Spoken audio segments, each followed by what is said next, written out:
After baseball is done this afternoon, the Mets will be scattering to the four winds. It's the last game before the All-Star break, and some players are headed in all sorts of different directions.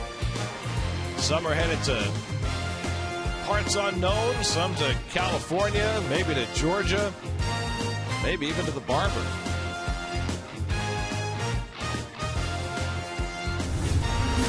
At Citi Field in New York, the New York Mets play the Miami Marlins. And a pleasant good afternoon, everybody, and welcome to Citi Field. I'm Gary Cohen. Keith Hernandez joins me in just a moment as the Mets finish off play before the All-Star break as they take on the Marlins.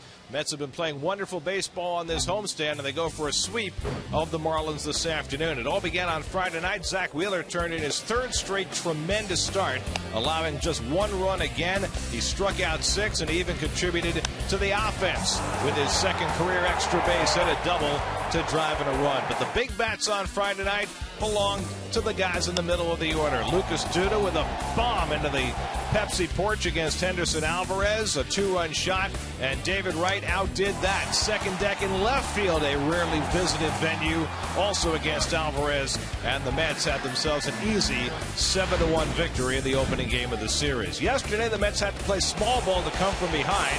Ruben Tejada with the squeeze bunt, and the Mets were able to get even. They fell behind again 4-2, but this time it was the bench. Chris Young, a 2-run pinch hit home run to get the Mets even in the 7th inning. A big hit for Young. And then Eric Campbell, who's been so clutch off the bench, the go-ahead single with 2 out in the bottom of the 8th. The Mets had themselves a 5-4 lead, and then it was Mejia time. Henry Mejia with an easy 9th inning took care of the Marlins, and the Mets had themselves a 1-run victory. And they've taken the first 2 in this series. The Mets are now 7-2 on this homestand with just 1 to play. They have really turned things around. Well, this is the best ball they've played all year, and it seems like now you've got more of a set lineup, Gary. I think Lucas Duda is very comfortable in that cleanup role. Darno has returned and has been hitting the ball terrific. You see the homestand numbers right there. The pitching has always been there. There's so many things we haven't got enough time in an open to talk about them. Mejia in his save didn't want to go to the bullpen. Well, he loves being the closer. The bench is so much better now. Campbell has been outstanding. These are the little things that it takes. It's an old adage, but it takes 25 to win. Well, everybody's contributing, and it's been everybody, a different person every game. Even throw in the defensive heroics. Neuenhuis Friday night, Daniel Murphy yesterday. So today the Mets go for the sweep, and young Jacob deGrom, who's really kicked things in gear his last 4 starts, tries to finish off a terrific first half. Well, the best 2-5 over 11 starts in the National League. He had a terrific outing his last time out. Got the win in a 7 shutout innings against the Braves. He has pitched himself into this rotation. Dice K's probably going to go to the bullpen. DeGrom, no walks and 11 strikeouts in that last start against the Braves. He'll be opposed by lefty Brad Hand, his 3rd start since coming back from the disabled list. Well, the youngster number 2 draft pick, second-round draft pick, excuse me. It's his 3rd start since off the DL. He missed 6 weeks with a sprained ankle. Finesse pitcher with a good hook, needs to throw strikes. So it's the Mets and the Marlins, last game before the All-Star break. All the action coming your way on SNY.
to you by Lexus, introducing a car designed with one purpose: to stand apart. The 2014 Lexus IS, it's your move. By Astoria Bank, by Geico, and by Citi. Citi Cards can get you in on the action and closer to the game with access to special benefits at Citi Field this season. Visit Mets.com/Citi to learn more. Saturday, July 19th is the Citi Field Sleepover presented by Bedgear. Play catch on the field and watch the Mets on Citi Vision. Enjoy a special night with your family with all meals included and a free Bedgear pillow to sleep on. For tickets, visit Mets.com/sleepover. Time to send in your AT&T fan photo of the game. Tweet or Instagram your photo using hashtag SNYFanPhoto for a chance to have it shown later today during the game. It's the Mets and the Marlins. Hazy day in the city. First pitch coming up. I'm excited.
Live for now, and that is certainly a thrill for these young people, getting to meet their heroes. How cool. Before the Mets engage in play today.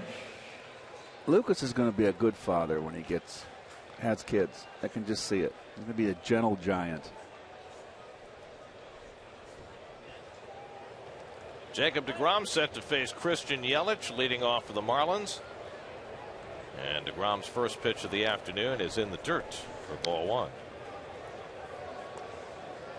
Well, coming off his best start of the season, just 7 strong innings against the Braves, completely tied them up, scoreless innings, no runs. It's your Caesars. What do you call that? Statistics. Okay. Your Marlins starting lineup changes today. Ed Lucas playing second base, Jeff Mathis doing the catching, otherwise the same group. And Danny Echeverria moves up into the 2-hole for Mike Redmond as they try to avoid a sweep. Yelich homered in yesterday's game, and he takes the curveball high from deGrom, 2-1. A very impressive home run, folks, over the 390 mark in right center field, more towards center. And this kid right here is, what, 23 years of age. He's got a 24, excuse me. He's going to fill out and get stronger. Easy ground ball for Duda to play, and Yelich retired for the first out of the day. And we'll take a look at the Lexus defense for the Metropolitans. Chris Young rewarded with that bomb off the bench yesterday. That's a big hit.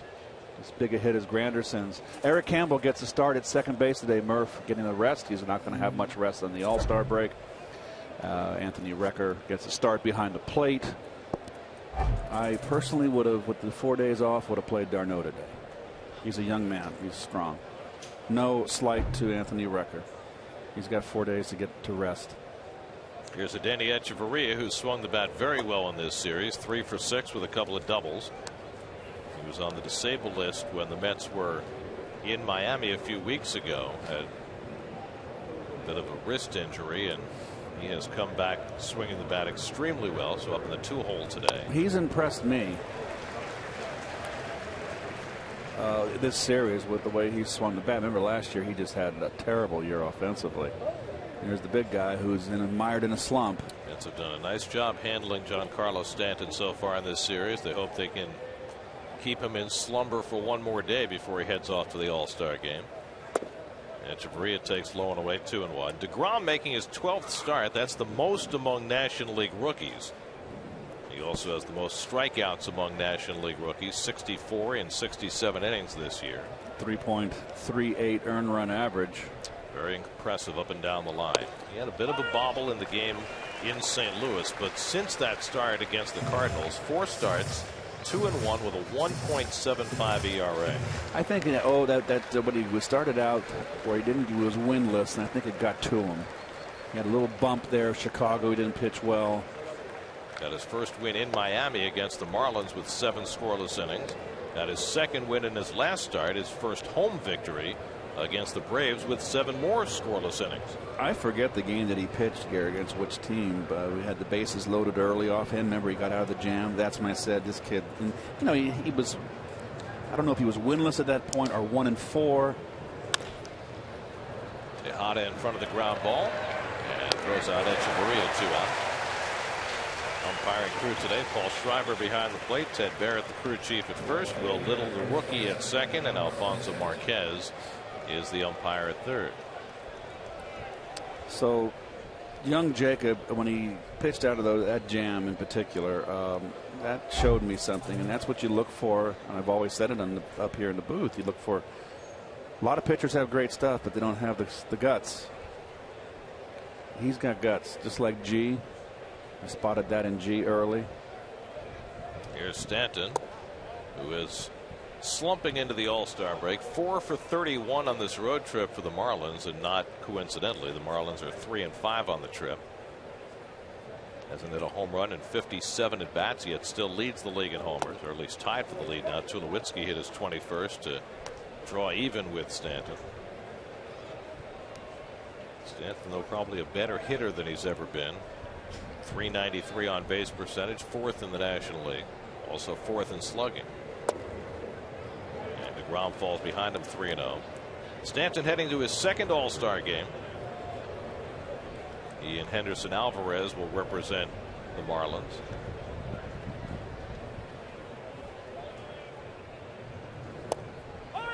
Takes a strike, 3-1. DeGrom, when he first started out, was victimized by the long ball. Gave up 5 home runs in his first 5 starts. No home runs in his last 6 starts. That's really significant, I think. And he walks Stanton, first base runner of the day. Well, what I like about young Jacob is he keeps the ball down in the strike zone. And against right-handers, he has that ability to paint that knee-high outside corner fastball. I'm talking about keeping the ball down with his fastball. He's very, very adept at it.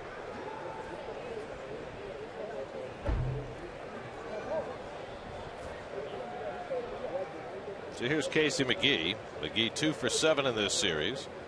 Starts the day 4th in the National League in batting at 319, 10th in RBIs, tied for the league lead in hits, along with Daniel Murphy. Takes a strike. Another knee-high fastball. He pounds the knees. Oh, gosh almighty, whatever he did. I mean, it's a shortstop converted to a pitcher. So if you're a hitter and you're facing a pitcher who consistently is able to get the ball at the knees, what do you do to counteract? Well, it depends. I mean, do you want to throw Willie Stargell down low? I don't think so. Or McCovey or Ken Griffey. Curveball hit past the mound. Tough play for Campbell. His first chance at second base, and he handles it just fine to get McGee and end the inning. Eric Campbell's first game at second base, and he helps out Jacob deGrom, who gets 3 ground ball outs in the first. Even had time to make the transfer. No problem. Mets come to bat. No score.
That's the left-hander. A start for Eric Campbell, giving Daniel Murphy a day off before he heads to the All-Star game. Chris Young, off his pinch hit home run yesterday, gets the start in left.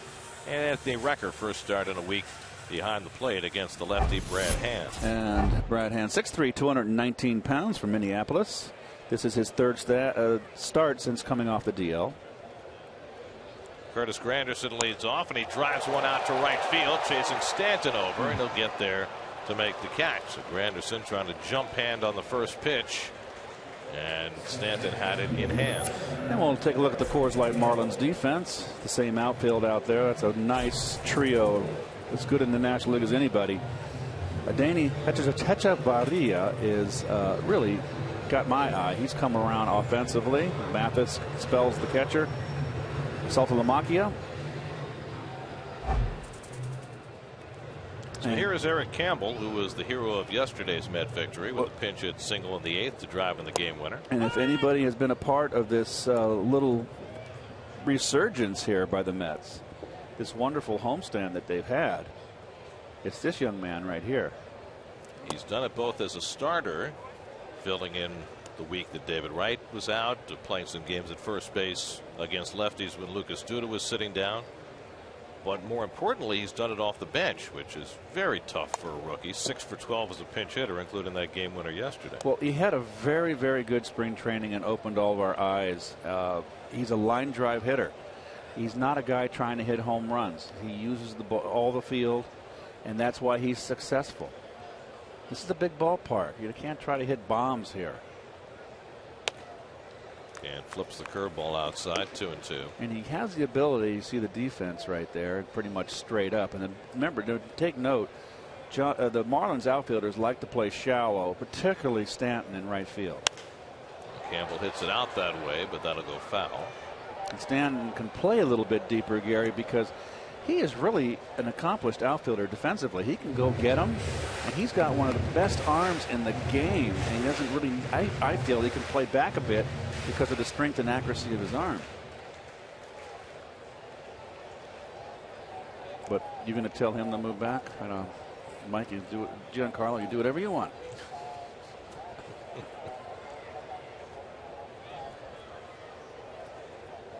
2-2 to Campbell with 1 out. And Hand runs it inside, full count. Well, Campbell batting second in the order for the first time, so that's a new experience for him. Starting his 20th game today, facing Hand, who's making just his 5th start. 3-2 coming, and it's on the inside corner, and Hand gets him looking. First strikeout for Brad Hand, 2 out of the inning. Good fastball in.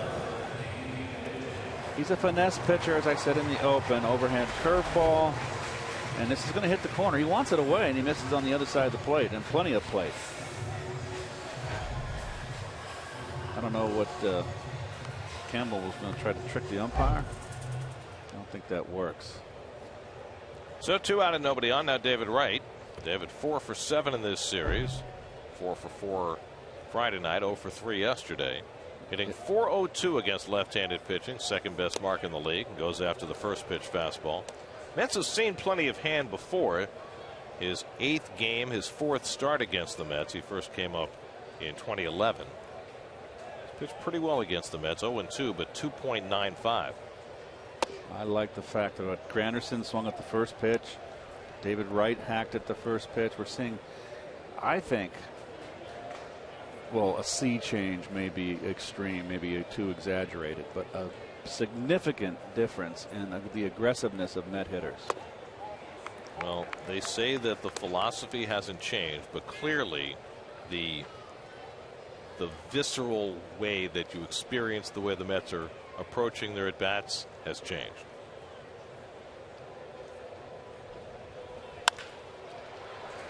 Echeverria gets in front of the grounder, and it's a 1-2-3 opening inning for Brad Hand.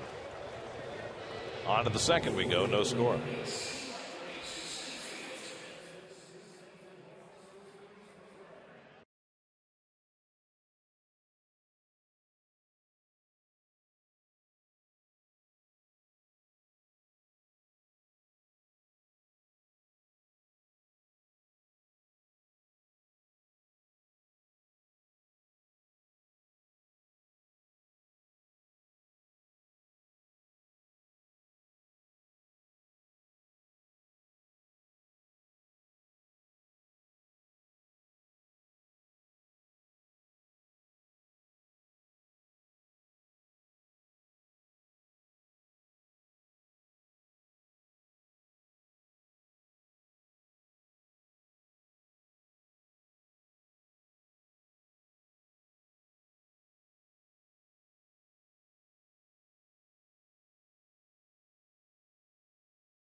Brought to you by Pepsi. For more of MLB's most thrilling moments, check out MLB.com/Pepsi. Second inning, no score. Garrett Jones leads off for Miami. Jones 1 for 7 in this series and just 5 for 36 against Met pitching this year. Got a big base hit in yesterday's ball game that put the Marlins back on top late. A line drive over the shortstop's head. But he's a guy that he reminds me a lot of Sid Bream. Kind of gangly. He can be pitched to. He's very dangerous. He pulls the ball. All his home runs are off right-handers. He has difficulty with lefties. Let's put on the full shift against Jones. He's late on a couple of fastballs, and it's 0-2. Yeah, he's very tardy on that one. Jones, Ozuna, and Lucas for the Marlins in the second. Mets have taken 7 of 12 from Miami this year. And they have cooled down Ozuna, who came in a red-hot hitter.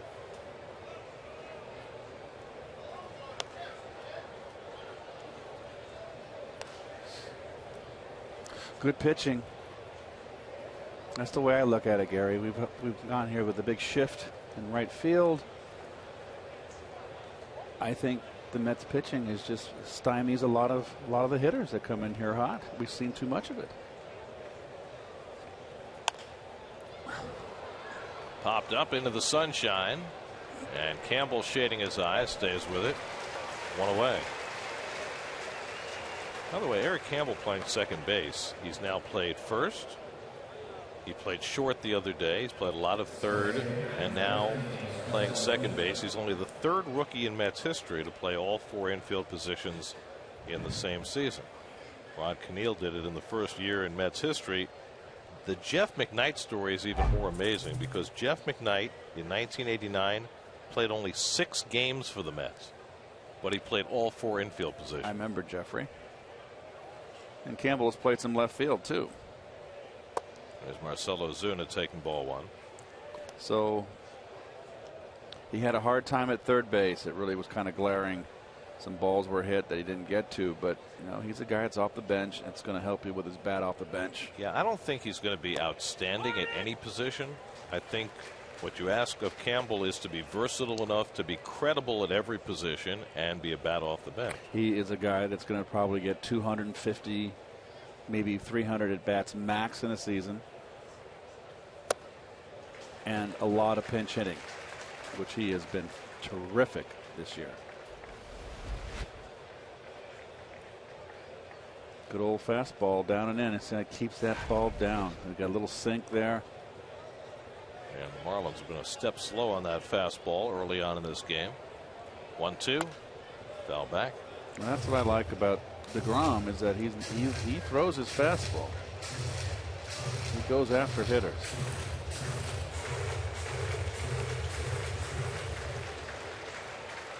Ozuna came into the series with a 15-game hitting streak. He's 1 for 8 in the first 2 games, and the only hit was a ball that was misjudged. Hit it over Curtis Granderson's head in right field.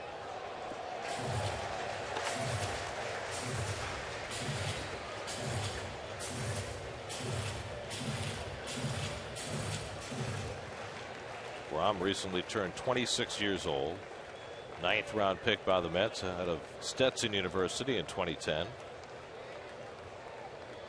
Here's the 1-2. Got him. Came upstairs to strike out Ozuna for his first strikeout. And he seems to be. You see a lot of pitchers when a catcher gets a high target, they're not even close. But DeGrom has got some real accuracy. Well, you remember his last start. Each of the first 2 innings against the Braves, they had a runner at third and 1 out. He struck out Freddie Freeman on a high fastball. Second inning, he struck out Tommy La Stella on a high fastball in both those spots where he really needed a strikeout. Here's Ed Lucas, and he takes ball 1. I like him. It's another golden nugget. That's a casino in Vegas, by the way. You got Vegas on your mind. 2-0 to Lucas, who's playing second base today after Donovan Solano played the first 2 games of the series there. Lucas making his 30th start this year for the Marlins. He missed some time on the disabled list. Jeff Mathis, the catcher, would be next. Lucas had a couple of hits against DeGrom in the game he pitched in Miami. And DeGrom falls behind him this time 3-0. It's funny how that works, right? Horses for courses. And Lucas, utility player, gets a couple of hits against DeGrom, and now he's thrown him 3 straight out of the strike zone. DeGrom issued a 2-out walk to Stanton in the first inning.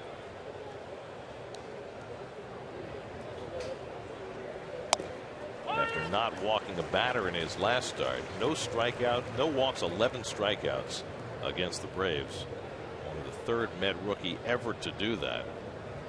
Nolan Ryan, Doc Gooden, Jacob DeGrom. Now a full count to Lucas. He's just basically throwing hard stuff right now. He isn't throwing any off-speed stuff. Pounding the strike zone predominantly with the fastball and slider. And hard slider. And his fastball velocity is down a little bit today. He's been throwing mostly 94, 95 in the past. Today it's more 92, 93. 3-2 to Lucas, and he gets him with the 95. There it is. Back-to-back strikeouts for DeGrom to finish off the Marlins in the top of the second. Lucas Duda will lead off for the Mets when they come to bat in the bottom of the inning. Mets and Marlins, no score.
Asking you what's your favorite Mets uniform and why. Hashtag SNY tweet. Let us know what you think.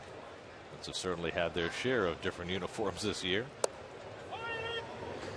Lucas Duda leads off in the second. A rare start for Lucas against a lefty. Eric Campbell had been starting most of the games at first base recently, but with Campbell playing second today, Lucas is in there and takes a slider for a strike from Hand. 0-2.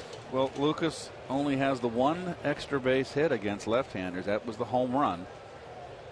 And against Brad Mills of Oakland. Right, and in the cleanup spot.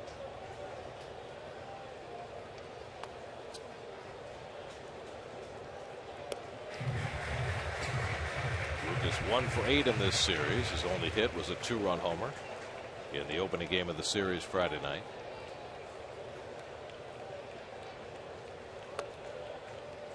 Curveball is down. 2-2. I'll take a look at Brad Hand's motion. No movement with his glove. Just a dart thrower. Basically. No extra movement. Very compact. Basic. Just misses outside. Full count. And 24 years old. Started the year in the bullpen for the Marlins. 3 relief outings against the Mets earlier this year. Didn't allow a run in any of them. Facing the Mets as a starter this year for the first time. And Duda stays alive. And has been a guy they've been very high on, but he's been sidelined by injuries, not arm injuries. Last year he missed a huge chunk of time with an oblique problem. This year was 6 weeks on the disabled list with a sprained ankle. So those things have gotten in his way. Pitched a gem his last time out in Arizona. No earned runs in 6 1/3. Duda cracks one toward the gap in left center. Yelich heading over, can't get to it. And Duda will jog into second base with a leadoff double. So there's only the second extra base hit for Duda against a lefty this year. Beautiful. And I will always say this when Lucas does that. There is a left field, Lucas. Left-handers are going to keep the ball away from you. They're going to throw you that slider away until you quit laying off of it, until you quit swinging at it, excuse me. And when you start doing this, you make the pitcher have to change the program. If they keep getting you out one way, they are going to go that. They're going to go to that well until you prove that you can hit that pitch or lay off. Well, he's been doing that more and more, using more of left field. Here's Lagares bunting one. Hand will have trouble getting him. Safe. Lagares was bunting for a hit all the way. And Hand very slow to get to it and deliver it to first base, and Lagares beats it out. There's no excuse for this being a base hit. It's bunted straight back to the pitcher.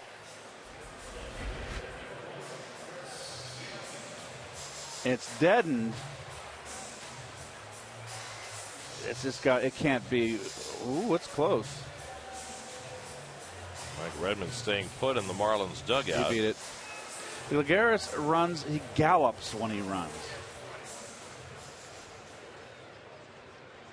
Well, Lagares bunts for hits a lot, but I'm wondering whether that decision to bunt for a hit had something to do with the scouting report on Hand, because he was so slow coming to get that ball. Well, once again, the Mets doing a small ball here, which I find far more exciting. Here's Chris Young, one of yesterday's heroes, and he attacks the first pitch. This should get a run home. Duda will tag at third against the strong arm of Ozuna. The throw goes to second. Duda comes home with the first run of the game. Sacrifice fly for Chris Young. 1-0 New York. Simple. It's as easy as ABC. Michael Jackson said it.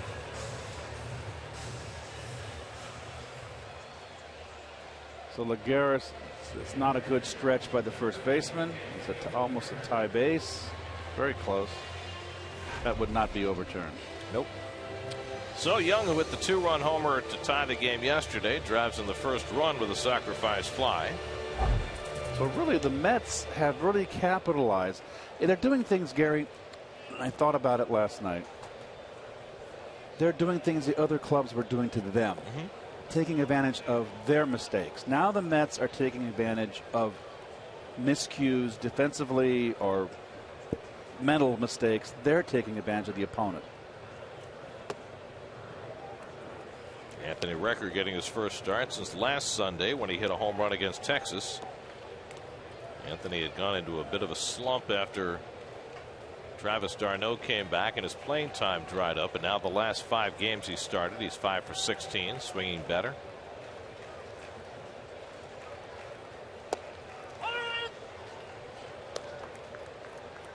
Well, much was made of the Mets' change in hitting coaches, and for the first month after Lamar Johnson took over, the numbers didn't really move very much. Now they've really started to move, and you can see some of the contrast between the way some of the everyday players have fared under the new hitting coach as opposed to under Dave Hudgens. Popped up along the line, a long run for Stanton, and he gets there to make the catch, hustling back to first Lagares. I'll tell you what, Stanton covers a lot of ground out there. I just the more and more I watch him play, and I mentioned it yesterday as well as earlier, he's a very good outfielder. He may not be quite the caliber of Jason Hayward, who the Mets also see a lot, who's maybe as good a right fielder as there is in the league. But for a big guy, he's awful good is right. So now 2 out. Lagares still at first, and here's Ruben Tejada, who yesterday had 3 plate appearances, 2 walks, and a squeeze bunt to drive in a run. So Tejada's resurgence continues. That's 41 games now. Tejada's on base percentage is .401. Well, yesterday's game, he walked twice, scored a run, 1 big walk late. That enabled he came in behind in front of the 2-run shot by Chris Young.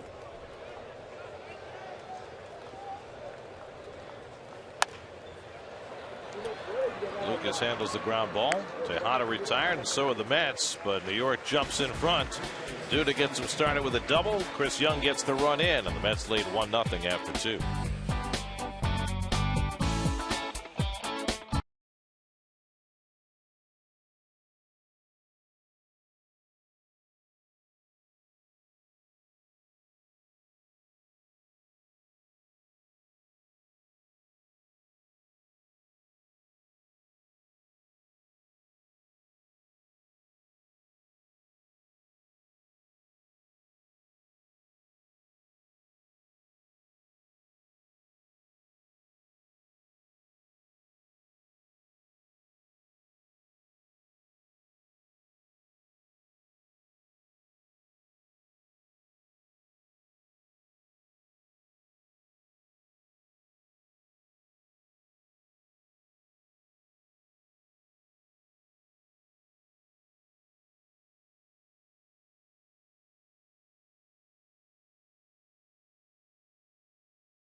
There's a long drive. That one is going way up. It is off the roof. That hit the transformer up there. A tremendous smash. Only 8 players have hit the ball over the roof there in Detroit. And Jackson nearly did it then out of the ballpark. Infinity bringing us this date in baseball history. 1971, as long a home run as anybody can remember in All-Star game history. Reggie Jackson against Doc Ellis in Detroit. That was a 6-4 American League victory. The ball hit the transformer that sat on top of the roof at Tiger Stadium, and just, you know, that broadcast is what, 43 years ago. The sound of the ball off Reggie's bat was just phenomenal. Jeff Mathis pops one up in his shallow right as we start the third, and Granderson's got it, 1 away. Let me read to the folks in the National League lineup, starting lineup. Willie Mays led off. Hank Aaron hit second. Joe Torre third. Willie Stargell fourth. McCovey fifth. Johnny Bench sixth. Glenn Beckert, second baseman for the Cubs, hit seventh, and Budrick Harrelson batted eighth. It's a pretty good lineup, and they lost. Yep. Who started for the National League? I will tell you after this pitch. With Brad Hand, the pitcher. Leading off, Rod Carew at second. Lemon, Bobby Mercer hit second. Carl Yaz hit third. Frank Robinson cleanup. Norm Cash fifth. Brooksy Robinson sixth. Bill Freehand caught at 7, and Aparicio at short. Vida Blue started and got the win for the American League. Who was the starting pitcher for the National League? Doc Ellis, who got the L. And lifts one to center, and easy for Lagares. And quickly DeGrom has the first 2 outs in the third. Doc Ellis was quite the character, boy. What a chatterbox he was. Pitched a no-hitter, and claimed later that he pitched it while on LSD. I find that hard. So do I, but that's what he said. Yep.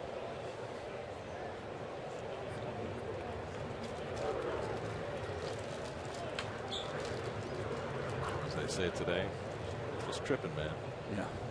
They said it back then. 2 out, but today they mean something completely different. Here's Christian Yelich, and he takes a strike. Yelich grounded out to first base his first time up. And let's just, again, DeGrom counting the pitches that are on the knees. He just keeps that ball down. Another one. Look at that. glove it.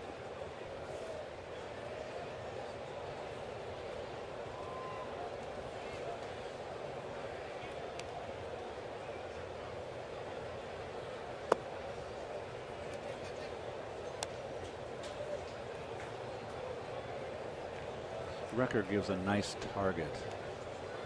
He sets up and puts that glove.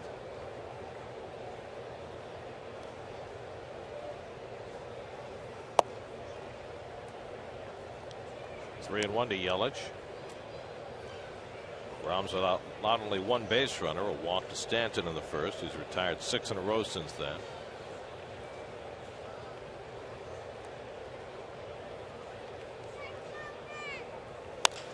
Taken the other way, and Chris Young will have to play it on a hop, and that's the Marlins' first hit. Well, Yelich has the ability to hit the ball the opposite field. We've seen it in the series, and he's also pulled one over that 390 mark in right center field. So he's a young man to a Gary. Took me 3 tries to get it. 22 years of age. He's going to get bigger and stronger. He fills out into a man's body. Well, this is some outfield that the Marlins are grooming with Yelich and Ozuna and Stanton, all 24 or younger. Here's Echeverria, who grounded out to short his first time up.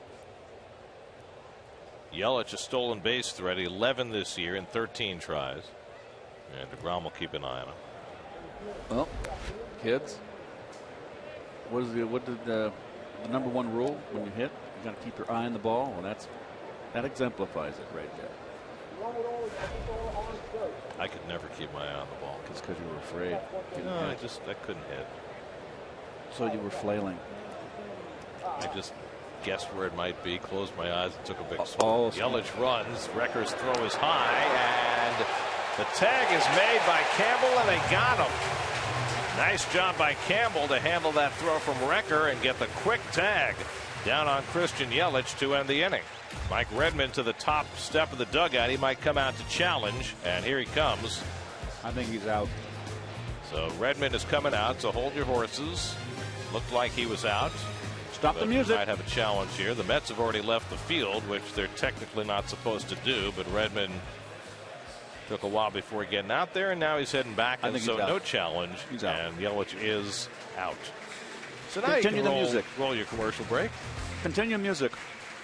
Go ahead. There we go. Head back to the dugout, Red. Don't start dancing at home, folks.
Home third inning, Jacob DeGrom will lead off against Brad Hand. DeGrom 6 hits, batting .273, and takes a fastball up and in for ball 1. Right before we came out of commercial break, folks, the pitcher was ready to pitch. The fielders were in their position. We had to wait for the gentleman down there with the cards. The red hat. The red hat. He had to wait for the green card. I have no clue what that's all about. It's got 4 cards, It's 4 different colors. I mean, he's almost as colorful as you are with your. That's true. With your highlighters, but he's only got 4. He's got the red card, the blue card, the yellow card, and the green card. And why? I don't know why they. There he is. Well, he actually is there specifically for instances like we had in the last inning, where the manager comes out, which delays the end of the half inning to make sure that action doesn't occur before we come back from commercial break. He's there for our benefit. Aren't you happy to have him? Thank you, Red Hat. Now we have no communication with the Red Hat, but he there they are. Cards. Uh-oh. Now red means that you can't start the inning. And blue? Blue means that I think it's the hitter's on deck, or he's supposed to start walking toward the plate. There's a yellow too, and that means. I have no idea. Warning, Warning, Will Robinson. Danger.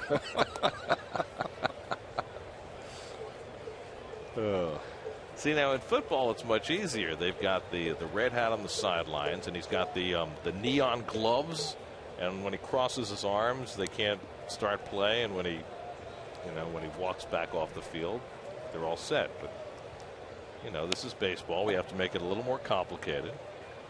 4 different colored cards. Red and green probably would have sufficed. Red means stop, green means go. I would think that would be perfect. But blue and yellow, I mean. Yellow's a countdown to 10. Maybe like our producer counts you out to a commercial break in 10. I don't know. Maybe the cards just came in a full set. Kind of like when you buy felt tip pens. They come in a set of 4 different colors. Didn't want to waste any.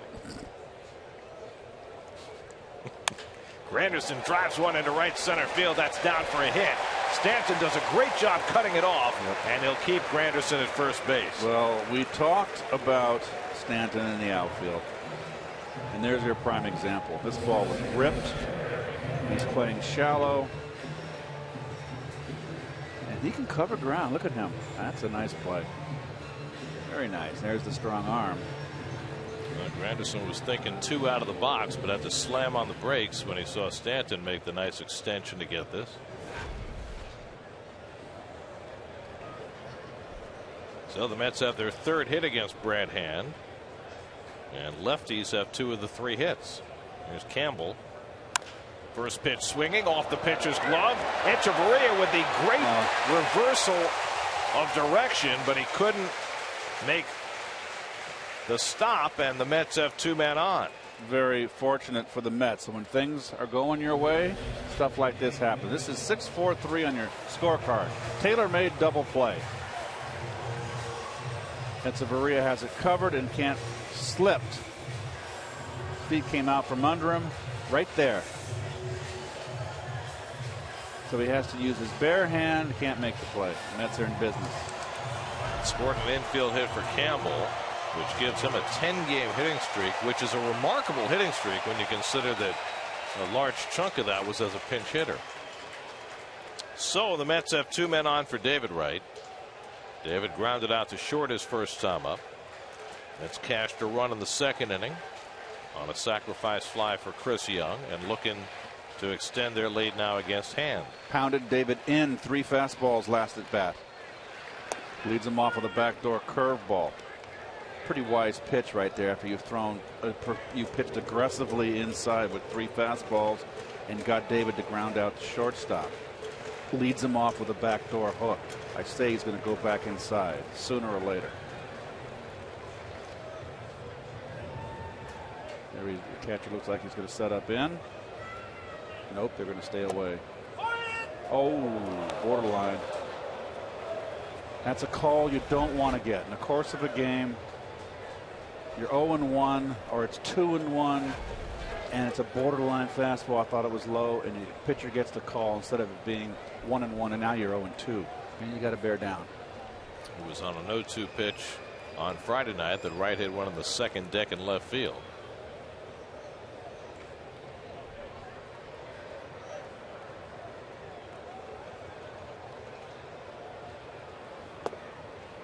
Catches that sinker, 1-2. Hand doesn't really follow through conventionally. He kind of just gets caught standing up there at last pitch. He doesn't really use his body going forward. Maybe he rushed it. It's a big, obviously a big, he's in a jam right here. So you're saying Hand is all arm?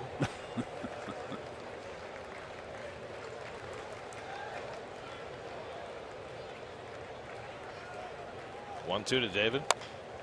Bounces that one foul.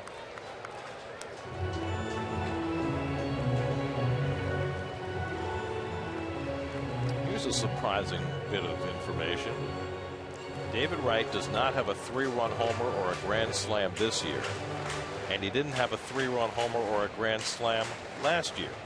Well, the grand slams I can see, but 3-run homers you'd figure he'd mix in a few. But he hasn't had one since 2012.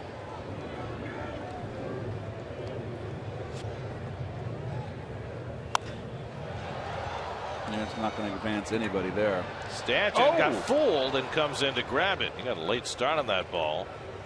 Thought it was hit a lot better than it was and was able to make up the ground.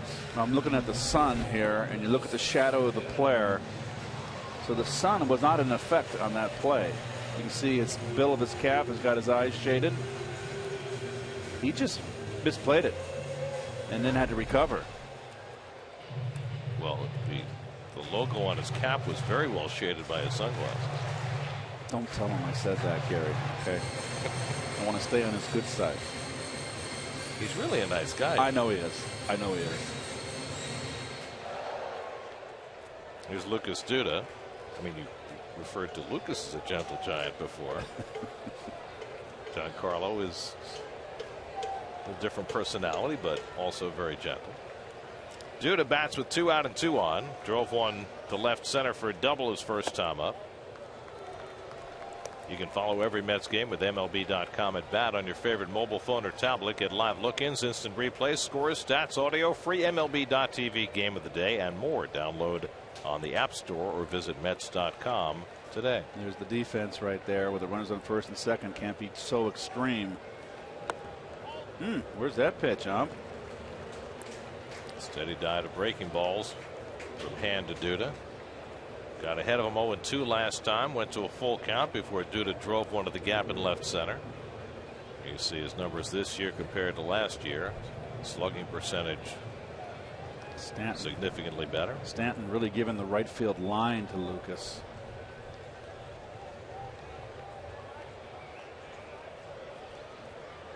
And behind 2-0. And Duda hits one out to center field. Pretty well hit. Ozuna back onto the warning track. Has room. And that'll do it for the Mets in the third. Duda making a bid. Ballpark large enough.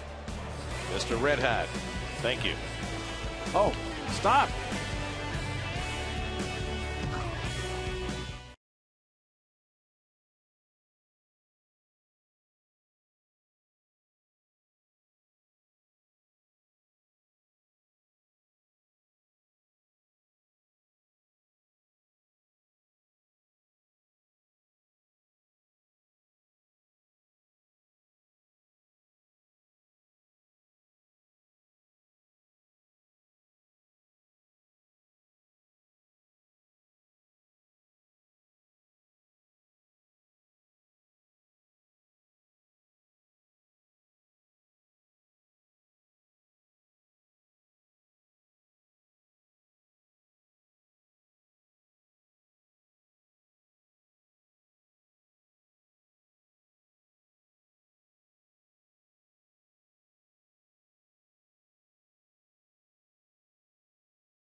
Motion is brought to you by your Mercedes-Benz Tri-State dealers.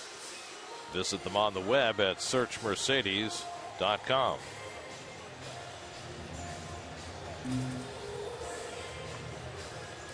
Fourth inning at Citi Field.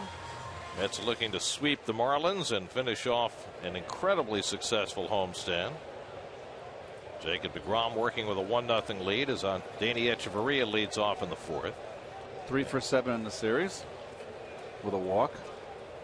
Rounded out to short his first time up. He was at the plate when Yelich was caught stealing to end the third. Swung the bat well in this series.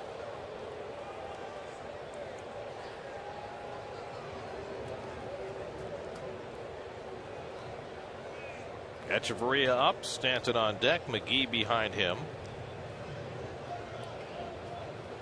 This is a Marlins team that has been so improved offensively this year. Last year, the worst offensive team in the National League. This year, fourth in the league in runs scored. It has been quite a step forward for this Marlins franchise that really hit rock bottom the last couple of years. Of course, they moved into their new stadium 2 years ago, put together what they thought was a winning team, and then tore it all down when things didn't go well. They need a third hitter. That's what they need. Is Stanton not a viable 3-hitter? I like him to clean up. He's a classic cleanup hitter. Big bopper. Could they bat McGee third? Too slow. Little looper. Tough play for Granderson. No, not that tough. As he comes in to get it. 1 out. McGee can go down to the 5-hole and slide them all down. Yeah, you can even. Yeah, you got to hit McGee in the behind Stanton because he's been so good hitting .319 coming into this game. Well, could Ozuna eventually be a 3 or Yelich? I think they don't want to put Ozuna in there because he's such a free swinger, doesn't walk. I mean, the Marlins owner Jeffrey Loria here for the game today. Stanton fouls one back. You got away with a hanger right there. I mean, your classic third hitter. Watch this helicopter, we used to call it, right there. Got him out in front. He's just not on his game. Mired in a slump. He came out early the first game of the series. Saw him take extra BP at 2 o'clock. That's what he's been doing. He's been fishing at bad breaking balls. Struck out twice yesterday on a breaking ball similar to that.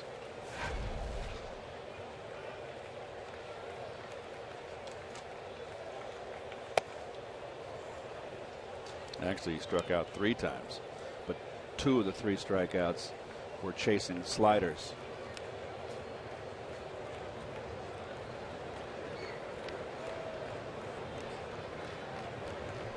Rom ahead 1-2, and he gets Stanton another curveball out of the strike zone.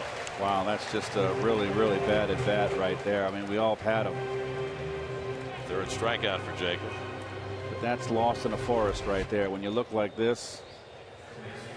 Keith, is he even further from the plate than he was before? I can't recall where he has been in the past. I know he's always stood off the plate. He's far off the plate. I just haven't got the memory to remember the past series as Garrett. Here's Casey McGee with 2 out. McGee grounded out to Campbell at second base his first time up.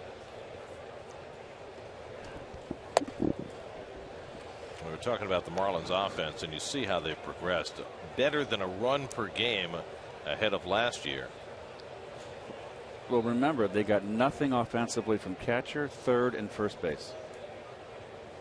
That's a big improvement with McGee at third and Jones at first.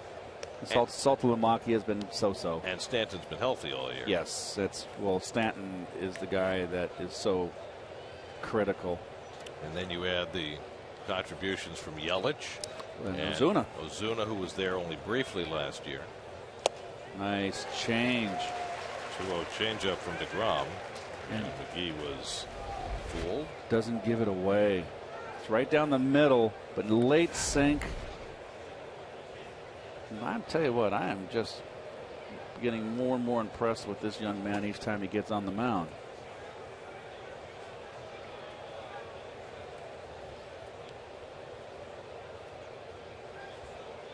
Must have good curveball to get even on McGee. Notice how here we are.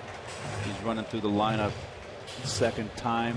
Pounded the lineup with fastballs predominantly and hard sliders. Second time through now he's going to a curveball. Taking a little off. Starting to change the pace. 2-2. Just missed with the fastball. Full count. He wanted that.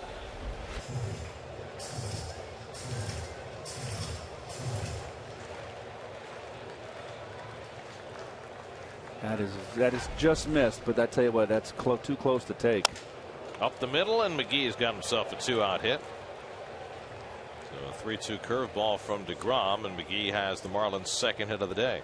Well, another nice at bat from Casey. His 115th hit of the year, the most in the National League. This is a good breaking ball right there. That's on knee-high outside corner. So it just goes to show you, we have good hitters like McGee this year, who's completely, Gary, he's become like a good two-strike hitter. He's changed his program. Those kind of hitters are more vulnerable inside because they're going up the middle. They're going to cover the outside corner. Marlins have had 3 base runners in this game. They've each come with 2 out and nobody on. And Garrett Jones takes a curveball for a strike. And there's nothing wrong with this pitch. But he's got kind of guy that's going to go up the middle with 2 strikes and bear down. So you can see him out over the plate, bent over the plate. Where's he vulnerable? Right where those pots and pans are.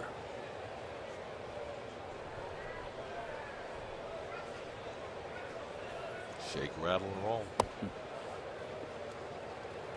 1-1 to Jones. Marcelo Ozuna would be next. Watching DeGrom, part of the wealth of young pitching bubbling up through the Mets organization.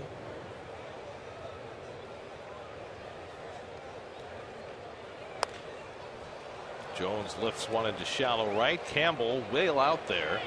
Now has trouble with it, and it lands untouched. Lost in the sun, and it's a gift double for Garrett Jones. Well, even though they're playing this triangle defense, this is Granderson's. It's got to be Granderson's ball all the way. It's a tough chance for Campbell. Number one, he's playing a position he's unaccustomed. He's looking right into the sun. It's Curtis's ball. Yeah, Curtis reacted too late when he saw Campbell in trouble. Curtis has got to call it off. And McGee hustling. Let's see. Not really. Might have scored if he had been busting.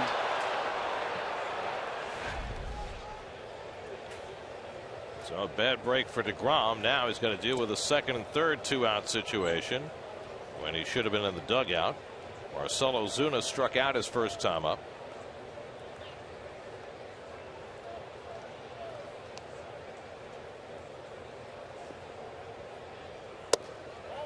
And DeGrom busts him inside, ball 1. I like the DeGrom throws inside. I like it. I like it. McGee at third, Jones at second.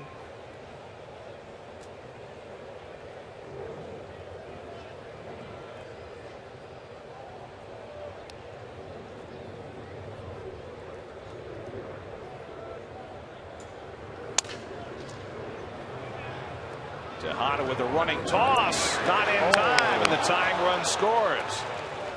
Ball not hit hard.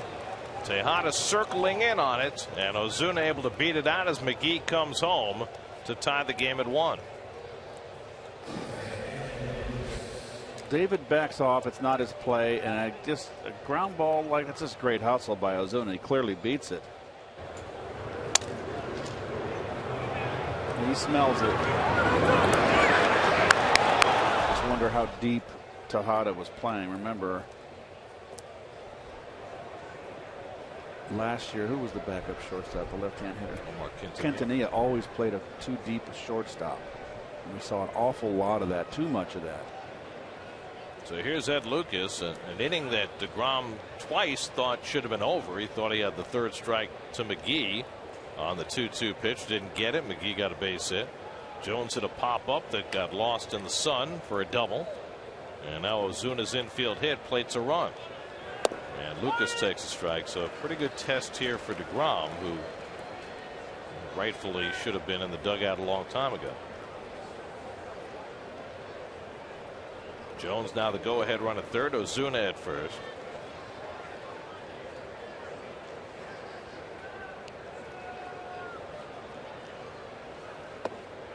Curveball low and away. 1-1. I was going to say about DeGrom earlier. Part of the wealth of young pitching that the Mets have, and one of those pitching stars, Noah Syndergaard, will be in the Futures game later today in Minneapolis. The word is that he will be used as the closer for the U.S. team. Of course, the Mets also have the catcher Kevin Plawecki on the U.S. team for the Futures game, and he will be starting. Syndergaard having kind of an up and down year. Yeah. Yeah, I mean, we don't get to watch. Right. The numbers certainly aren't great. He had the shoulder injury, right? Just not a big deal, but you don't know how much of that is pitching in the Pacific Coast League, right? Vegas with all the thin air and hard fields. And it wasn't his pitching shoulder, too. No. There's a play at the plate where he got his left shoulder bumped. I mean, the conventional wisdom, and certainly it's what we thought after watching him in spring training this year, was that Syndergaard would be here sometime this season.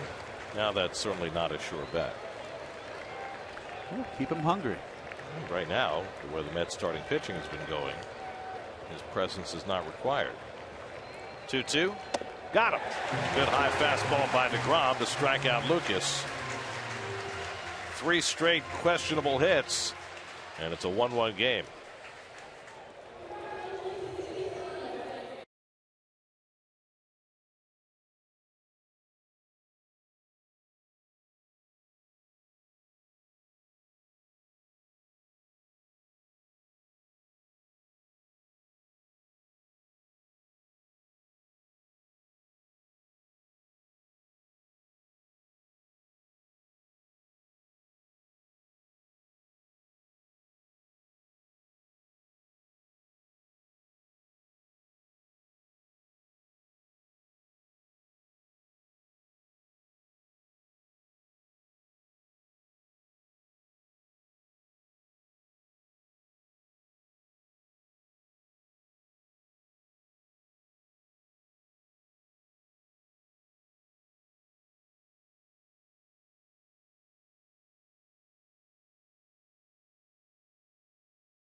Been stomping around with the difficulties that befell Jacob deGrom in that half inning, but not Jake. Well, you know what, too? This is fine right here, but it's also what's more important that he had a ball drop that should have been caught. He unflappable there. He gets out of it. He literally got Ozuna out. It was a broken bat. It was just one of those bleeders that was unfortunate. All good signs. Juan Lagares had a bunt single his first time up. That helped set up the first Met run. Lagares, Chris Young, and Anthony Recker up for the Mets in the fourth against Brad Hand. And that's grounded. McGee with the dive. It's a foul ball. Yeah, I think so. A little late call there. Alfonso Marquez looked like he couldn't make up his mind for a moment. Looked like he was pulling a little Emmett Ashford there. A little mustard on that call. Let's see. Watch him do the moonwalk. Yep. Good call. Yep. Just point foul, Alfonso, okay? No.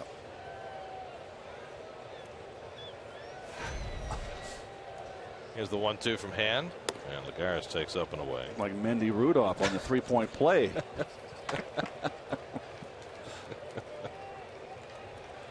No, I got a foul. Mendy used to hop, remember? Yes, on the 3-point play. The ball would go around the rim and he'd keep hopping down until it was. Folks, well, you kids, it was and at the NBA in its heyday back in the 60s. And Mendy Rudolph was one of the great referees, and those referees back then knew how the moment too when to make a call and the height of a game. Echeverria plays the short hop and throws out wide and off the bag, and Lagares is safe. Well, Jones pulled off the bag. Redmond's going to come out, and we'll see whether the Marlins want to challenge it. Here we go, and he's going to walk. At least the umpire is coming to him. Oh, he's. Oh, did he drag no, his he's toe on the bag. or no? He's on the bag. Watch the toe, Gary. He slides it across. He's on it. Yep. That's an O-U-T. Certainly looks that way.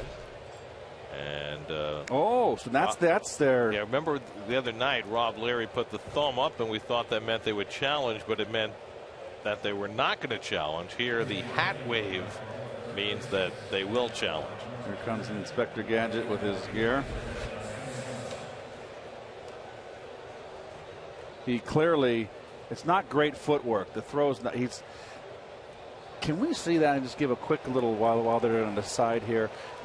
His left foot should be on the back side, the right field side of the base, not the home plate side. And then he'd have a natural stretch, and it wouldn't be so difficult. So it was poor footwork by Jones. You know, you can't 100% tell that he dragged his foot and was making contact until the foot came off the bag, and you could see the way the foot went down. Yep. That would indicate that he was making contact with the cushion, and it would certainly appear as though this would be overturned. Here we go. I think they're going to play under review. Brought to you by Mazda. Conviction, creativity, courage. This is the Mazda way, and they do reverse the call. It's the right call. So Mike Redmond wins his challenge, and Lagares is out for the first out in the home fourth. You know what I'm afraid most of about this challenges, and I don't want to belabor the point. It's here. It's going to stay. It's not going away. It's just the fact I think it's going to take away the decisiveness of the umpires. You want umpires. You want umpires to be decisive in their calls. We see all the umpires today always go and ask someone swung at second base. There used to be umpires that would say, "You'd ask for help. Go ask for help." They go, "No, it was a juice swung. It's a strike." I want decisiveness from the umpires, and I think they're going to be okay. Well, if I miss the call, someone's going to overrule it. So blah da da da da. You know, oh no, I don't want that. Be firm in your call. Well, the one thing I would say about that is they're keeping score. Yes. When umpires are wrong and they're getting overturned, they're keeping track of which umpire gets overturned more often. I don't think that a guy wants to be low on that list. So I would think that might mitigate against what you're talking about. And I think it's something, and I don't know, I'm sure it is, that the commissioner's office or the head of the umpires or whoever's in charge of this is to emphasize ball four to Chris Young. Emphasize, you wonder if that delay kind of Hand lost his rhythm a little bit. I'm sure, I hope that they say, hey, look, guys, just because you got us back here at Park Avenue doesn't mean that you can slough off on the field.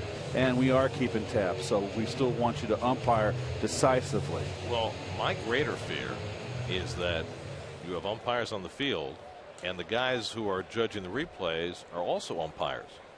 And that, how do I put this? If you get an umpire who's having his calls overturned regularly, you wonder whether his buddies sitting on Park Avenue might say, you know what, we need to not reverse as many of his calls. We're going to protect our own guy. Corruption at the highest level. Not corruption, but just, I mean, these guys are all friends. It's not as though you have a supervisor reversing or upholding calls. These are, you know, these are umpire brethren. Cronyism. I don't know. Cronyism. Anthony Recker with one out, hits one off the pitcher's foot, Hand able to recover and throws out Recker. So one off the glove of Hand that went for a hit, this one off the leg of Hand that goes for an out. And now the trainer's going to come out to see if he's okay. That ball was a little bit off the end of the bat, and let's see if the second baseman has a shot for this. This could have been a base hit.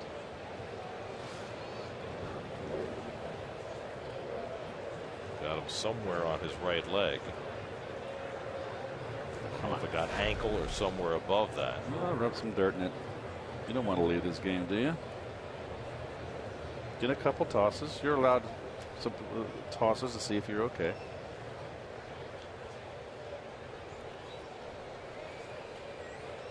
Where did it get him, Gary? It was his right leg, his landing leg. You can see it flicks it there.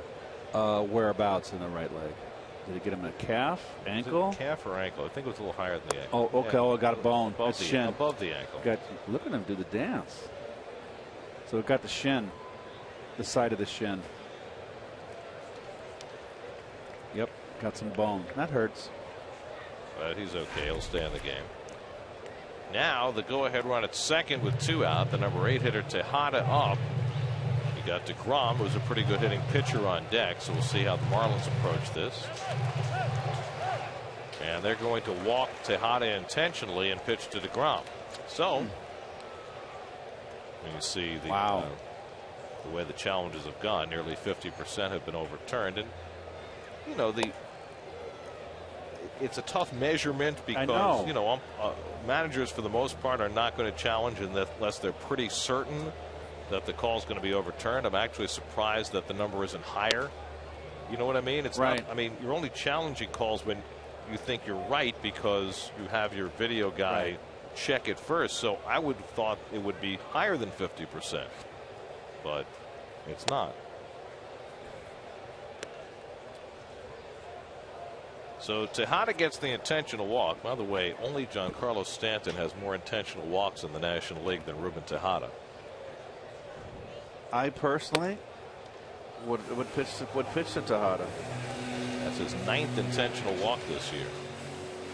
So DeGrom has a chance to get himself the lead back. But you got a lefty-lefty. I also forgot that DeGrom is a left-hand hitter. I think that has a lot to do with it here.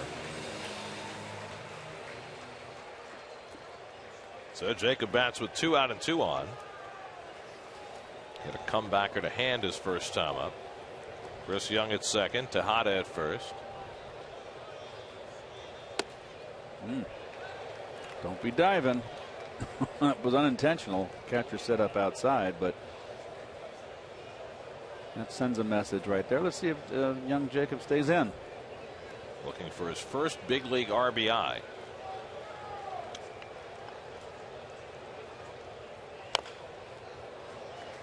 Well, we've noted many times about the Marlins and how shallow they play their outfielders, and they're playing DeGrom like a typical pitcher, especially in left field and center field. He can burn them. Yes, he can. And the way the Marlins have been hitting, 2-run lead, it's been tough for them to come back. 2-1 to DeGrom with Granderson on deck.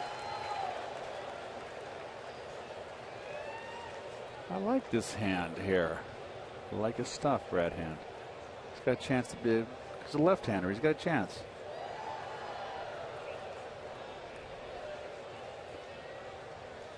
DeGrom up the middle, base hit. Here comes Young around third with the lead run. Jacob DeGrom's first major league RBI gives the Mets the lead 2-1.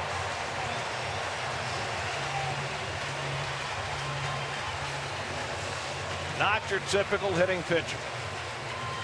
And DeGrom makes the Marlins pay for the intentional walk. Good swing. Not a good pitch. Up and over the middle.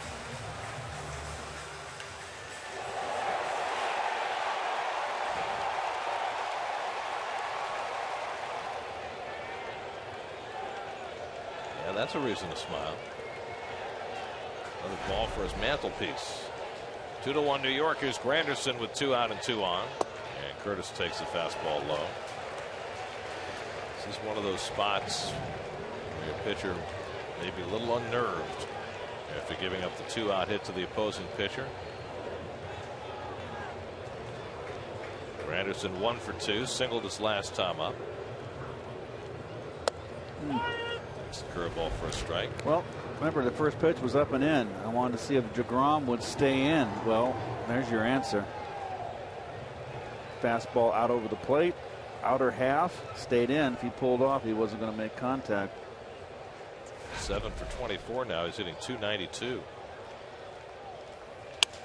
Granderson, a little floater down the left field line. Yelich a long run. He won't get there. It's a base hit. Tejada races in to score. DeGrom to third. It's a double for Granderson. 3-1 New York.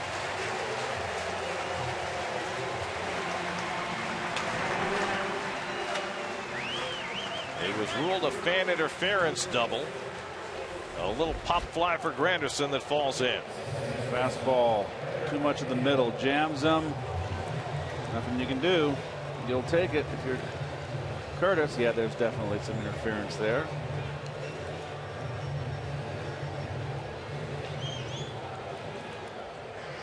Even though Yelich got the ball, he almost caught it with his hat.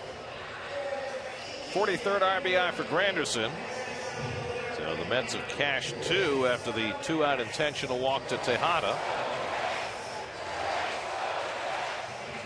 So the Mets kind of gave away a run in the top of the inning, and now they've gotten 2 back in the bottom of the inning. And 2 more in scoring position for Eric Campbell, who had a base hit off the pitcher's glove his last time up. Jacob Turner to work in the Miami bullpen.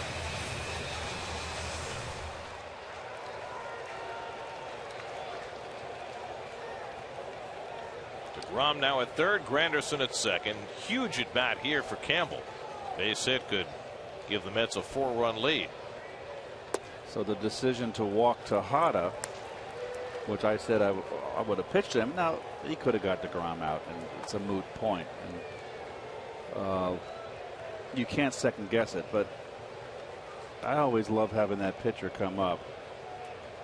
If Tejada gets a hit, it's a 1-run lead, and you got the pitcher coming up. Not if you walk and the pitcher gets a hit and then Granderson comes up. So I always like, if you don't let the 8th place hitter turn over the lineup so top of the order hits the next inning. Never like that. Well, they clearly have done it with Tejada more than any other 8 hitter in the National League. I mean, if you want to go back to probably one of the best 8 hitters that I played against, that would be the Big Red Machine when they had Concepcion hit 7th, who was a 300 hitter. You can believe that. And Geronimo hit 8. Now then I can understand walking, you know, the 8th hitter to get to a pitcher. 3-0 to Campbell with David Wright on deck. And there's a strike. I wonder if he walks Campbell and the bases are loaded, would they bring in Turner to face Wright rather than have David face a lefty with the bases full? No. Gosh. No, I would not, because Turner can walk the ballpark. 3-1 to Campbell. And Eric takes a strike, 3-2.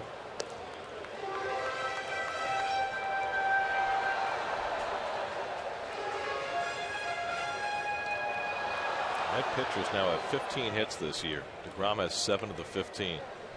He didn't come up till the middle of May. A classic case of helping your own cause. Well, Met pitchers got off to a horrific slump this year. They did. 3-2 from Hand, and a little dribbler. That's a fair ball coming home to tag out DeGrom. That's a smart play by McGee. DeGrom did not break off the bag, thinking the ball was going to be foul, and he was not going to get Campbell at first, so McGee smartly came home to get the fielder's choice to end the inning. But DeGrom with the base hit to drive in a run. Granderson cashes one as well, and the Mets lead 3-1 as we go to the 5th.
From Cy Young winner to retired with regret, get an inside look at the career of Frank Viola, plus what he had to do to overcome a condition that nearly took his life. On Mets Insider, presented by W.B. Mason, today after postgame, only on SNY. Fifth inning recap presented by Jeep. Jacob deGrom gave up a soft run in the fourth inning and then got one back with an RBI single. Curtis Granderson's pop fly double played at another, and the Mets are back in front 3-1 as we start the fifth. There you go. He's got a football shirt on. It's baseball season. Yeah, it's the first thing he grabbed out of the drawer. Jeff Mathis will lead off in the fifth. Justin Bohr has come out on deck to bat for Brad Hand. So it looks like Hand's day has done. Mathis fly to right his first time up. And deGrom gets ahead of him. deGrom retired the first two hitters in the fourth. Thought he had Casey McGee struck out. Didn't get the call. Gave up a hit to McGee. Got Garrett Jones to pop up, but that fell into sunny right field. And Ozuna's infield hit plated a run. But deGrom then stiffened and struck out Ed Lucas to get himself through that inning tie.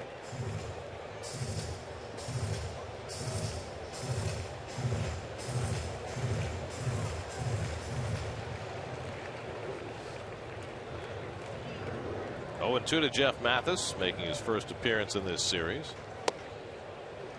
If the Mets can win this game and sweep the series, they'll go into the All-Star break ahead of the Marlins in the standing. By a half game.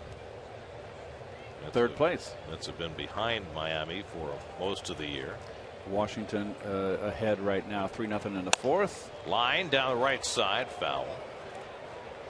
The Nationals are playing in Philadelphia today after splitting the first two of that series. They're up percentage points on the Braves, who are in Chicago again today. No score in the first of that game.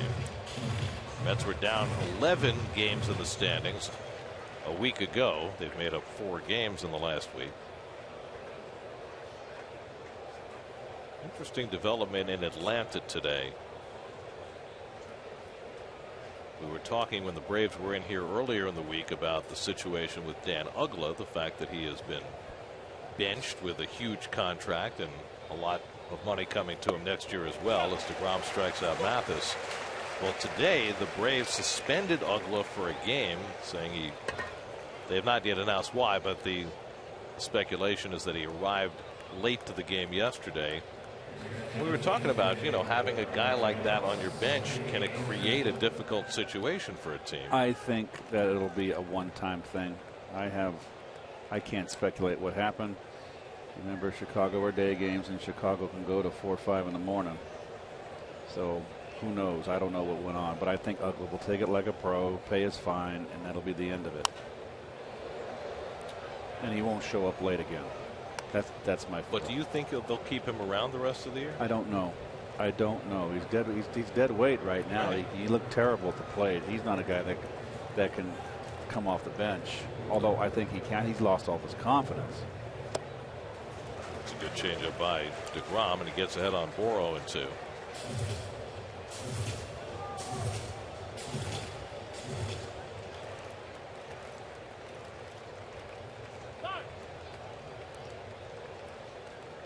Trying to slow down deGrom.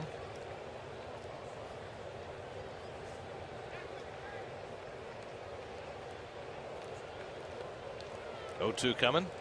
Goes back to the changeup and missed with it. 1-2. So Brad Hand is done after 4 innings. He allowed 3 runs and 6 hits.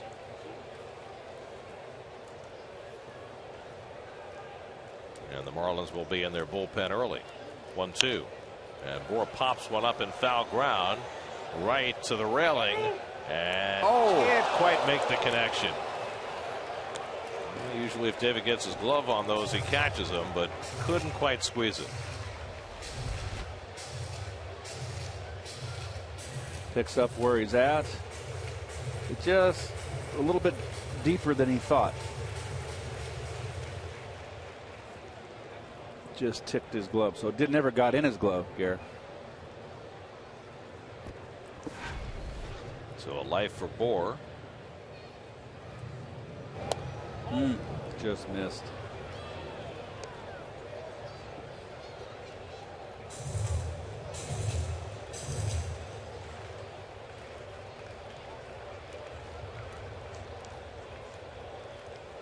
2-2.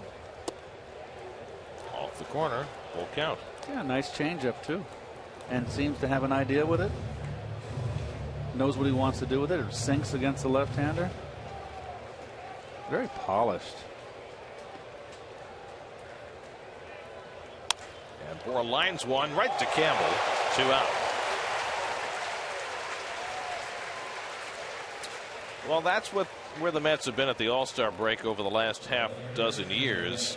Before the All-Star break has not really been their issue. Their issue has been how they perform immediately after the All-Star break. I know this is a team that goes out and has a run like this, and then they'll turn around and lose 10 out of 12, 10 out of 13. But I just sense something a little different right now. And I can say it this time, I think it's a sea change, and I think it's an attitude. I really think that win in the first game of the series against Atlanta here, when the Mets were ahead 2-0, Braves got 3 in the 8th, and it was like a couple of the players said, it was on the bench like, oh, here we go again, find another way to lose, and then Granderson comes up and ties the game. And that just that right there, and then they went on to win the game. I think that game was critical. I really do. And we've mentioned it before, and I'm going to beat a dead horse here because I think it's that important a game at this point in the season where we're at with this ball club. And the fact that they've been able to build on that, 3 out of 4 from the Braves after then, now going for a sweep here in division, 2 division teams that are ahead of them. Nice pitch. So I have reason to be more optimistic in the second half, primarily because of the good pitching, Gare. 6 strikeouts for Jacob deGrom halfway through. 3-1 Mets.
A 3-1 lead. Marlins go to their bullpen and bring in Jacob Turner, who was shunted to the pen after beginning the year in the starting rotation. Well, you can see his numbers there. He's been a disappointment. He is their 10th man in the rotation, really their long guy to eat up innings. Turner's been in the bullpen since the middle of June. He's made 7 relief outings since losing his spot in the rotation. Mets will have Wright, Duda, and Lagares coming up in the home 5th inning. Mets led 1-0. Marlins tied in the 4th. Mets got 2 runs on 2-out hits by deGrom and Granderson to regain the lead in the bottom of the 4th. Wright is 0 for 2 today and attacks the first pitch from Turner and fouls it back.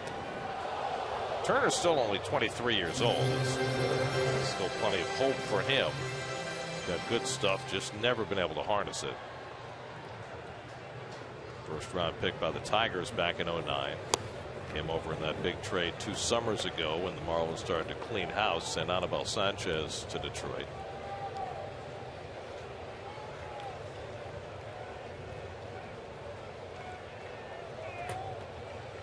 And right hooks one down the left field line. That's going to go foul.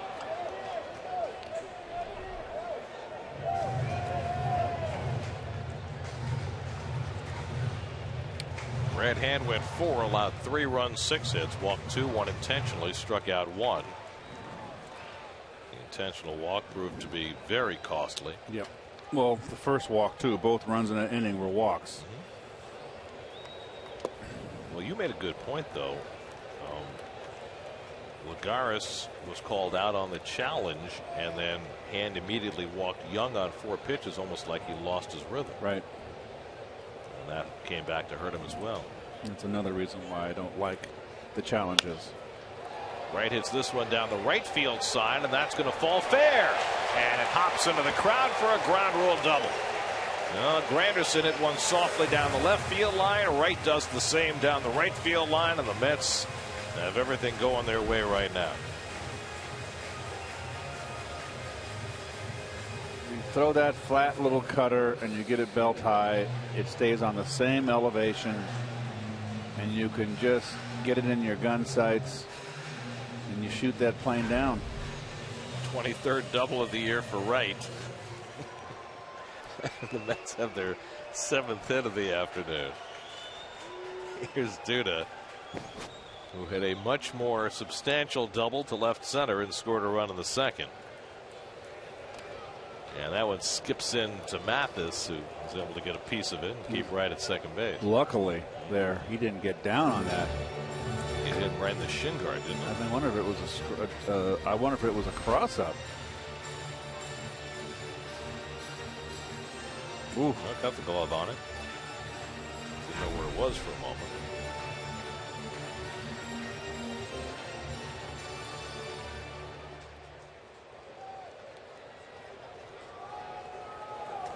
Mets with a chance to blow this game open. Mets were already 3 for 6 with runners in scoring position today. Good fastball by Turner, 1-1. That was right into Lucas's wheelhouse, right where he likes it.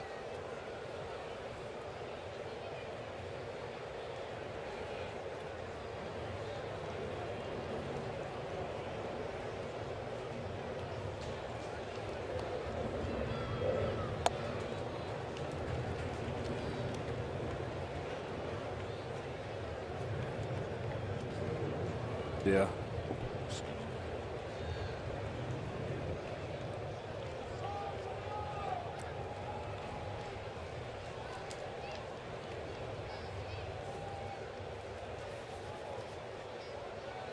Two and 1 to Duda, and the curveball inside. That's what I've been preaching right there, Gary. That pitch right there. If we can see it again quickly, I'd love to. This is the pitch that Lucas has got to lay off.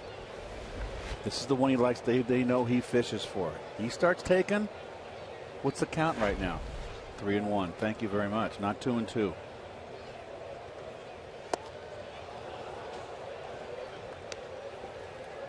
Well, you see with Turner, I mean, the stuff is there.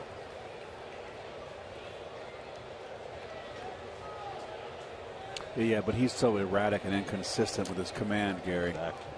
You know, it's a million guys that have good stuff that come up to the big leagues and never get the command, and they come and go. A tapper goes foul. Those guys, as a hitter, you want them to stay. You don't want them to go. Today's Twisted But True Fact is brought to you by Twisted Tea, the hard iced tea that tastes like real iced tea. Did you know that the borough of Queens was named for Catherine of Braganza? I did not. She was the Queen of England when Queens County was established in 1683. And there she is, complete with Mets hat. Very nice. Thank you, Catherine. Did she overtax the Mets back then? Catherine of Braganza. Popped up into shallow left center. And Yelich will play it. Right tags at second, and he'll alertly go to third. Now that's a ball Ozuna's got to catch. No question. And I just don't think. I mean, Ozuna plays a good center field, but I think he's more comfortable in one of the corner outfield positions, and you could forget about right field because of Stanton. But this is very heads up from David. Now you know he's caught. Get back and tag. Yelich is drifting on it. And that's just good heads up base running. And he's going in the wrong direction. Ozuna's coming in the right direction. Exactly. So now the infield has to come in for Lagares, who already has a bunt hit today. The infield in. We saw a squeeze yesterday. I don't think we'll see it today. I asked Terry Collins about the squeeze before the game today because he had said not all that long ago that he does not like the squeeze play, and he reiterated that today. He said the circumstances were just right because you had the pitcher on deck, you had the infield in. It was probably the best way for Tejada to get the run home. Lagares will get this run home. Ozuna gets turned around and can't make the catch. Wright is in to score. Lagares pulls into second base with an RBI double, and it's 4-1 New York.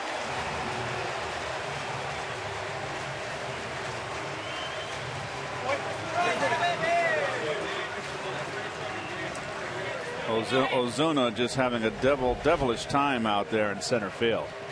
This is a nice at bat. This should have been an F8 and got the job done. Got the runner in, but Ozuna gets turned around. He didn't have to turn around. He's completely lost out there, and the Marlins are just making all kinds of mistakes in the field, particularly their outfield. You know, Keith, if you're going to play your outfield shallow, you've got to have guys who go back on the ball well. If they don't go back on the ball well, you've got to play them deeper. Yep. They've been burned repeatedly in this series because they play so shallow. They're looking at a sweep. They don't watch out. Chris Young takes outside ball one. Now, when they had Jake Marisnick playing center field, he's a much more talented fly catcher than Ozuna. It made more sense that they played shallow. Well, it's pretty apparent that Ozuna is a left fielder, a corner outfielder, which is problematic for the Marlins because you've got Stanton in right, who's not a center fielder, and you've got Yelich, who I don't think hasn't got the arm to be a center fielder or a right fielder. So you're going to be hurt defensively. Chris Young drove in a run with a sacrifice fly, then he walked and scored in the fourth. So his positive weekend has continued after his big pinch hit home run yesterday. He's ahead in the count now, 3-0 against Turner. So doubles by Wright and Lagares, putting together a Mets run here in the fifth. Anthony Recker on deck.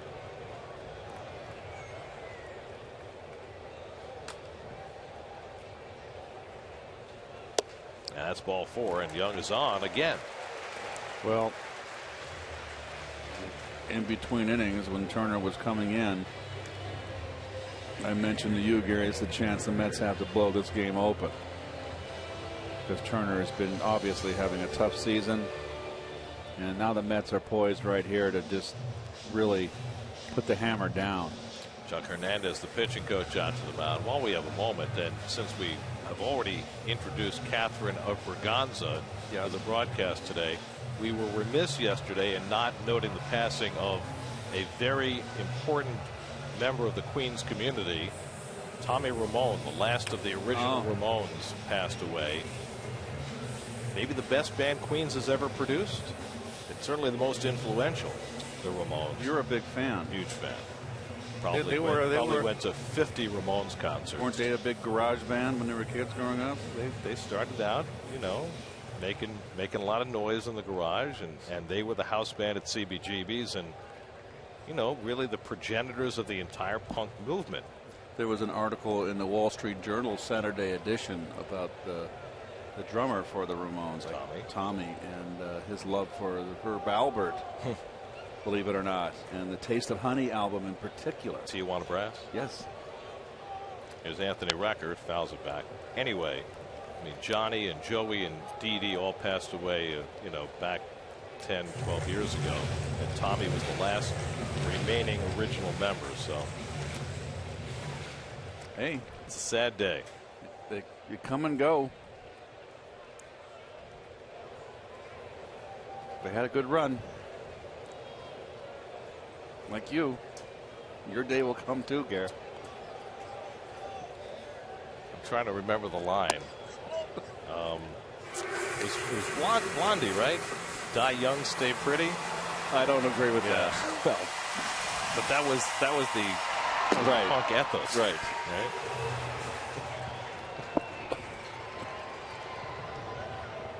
I want to hang around a few more years. You're doing a good job of it. Have to keep you away from all the baked goods. And a plethora of baked goods arrived today from Wall's Bakery in Hewlett. Yeah, they got wind that we like their stuff. There they There's are. the group at Wall's. That's Mark Schechner. He's owned the business for 34 years. His son Mike is in the picture as well.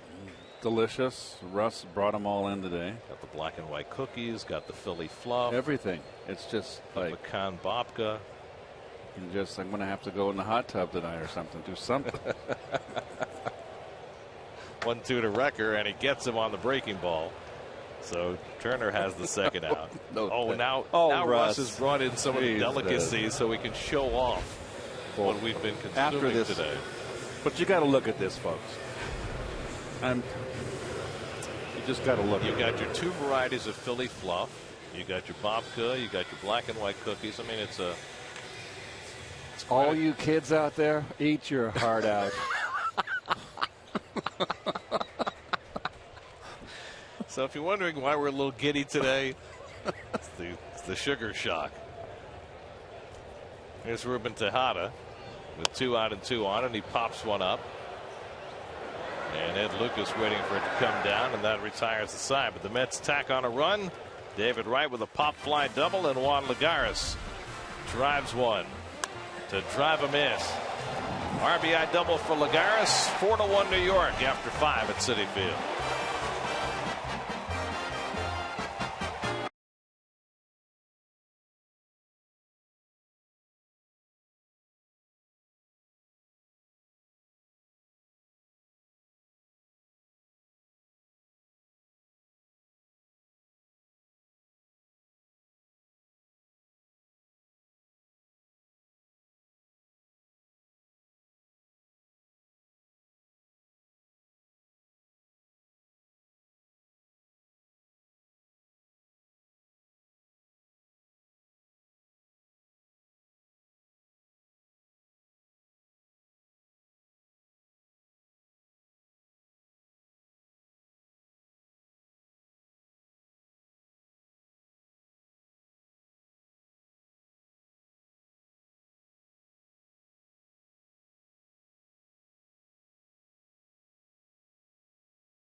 Here's the crew breaks down the top 5 questions facing the offense and defense for the 2014 season on Jets Nation tonight at 7, only on SNY.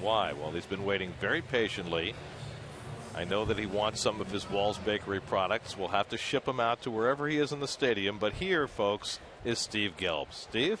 Yeah, Gary, I'm actually at the Acela Club, so if you could get him here by the bottom half of the inning, that would be fantastic. But listen, Keith was talking about it, the top half of the fifth inning, that, yeah, the Mets have had winning streaks and winning weeks before, but this one, it just feels different. And I can tell you, in the clubhouse, it feels different, too. You talk to a lot of the guys, and they do point to that game over the Braves, the first game of the 4-game series, as a turning point, not just in the week, but maybe in the season. And I was asking some of the guys to quantify what exactly is different about the feel of this team right now. And what I heard from multiple people is that before, they were hoping to win games, but all of a sudden they feel like they are going to win games. They pointed to yesterday as a day where maybe in the past they don't win that game, but because of the belief that this team has now, they can come back not once but twice. And one of those guys who's been very adamant about this being a turning point in the season is Vic Black, and he had something really interesting to say to me. Remember, Vic Black was on the Pirates last year. He didn't pitch a whole lot for them, but he did come up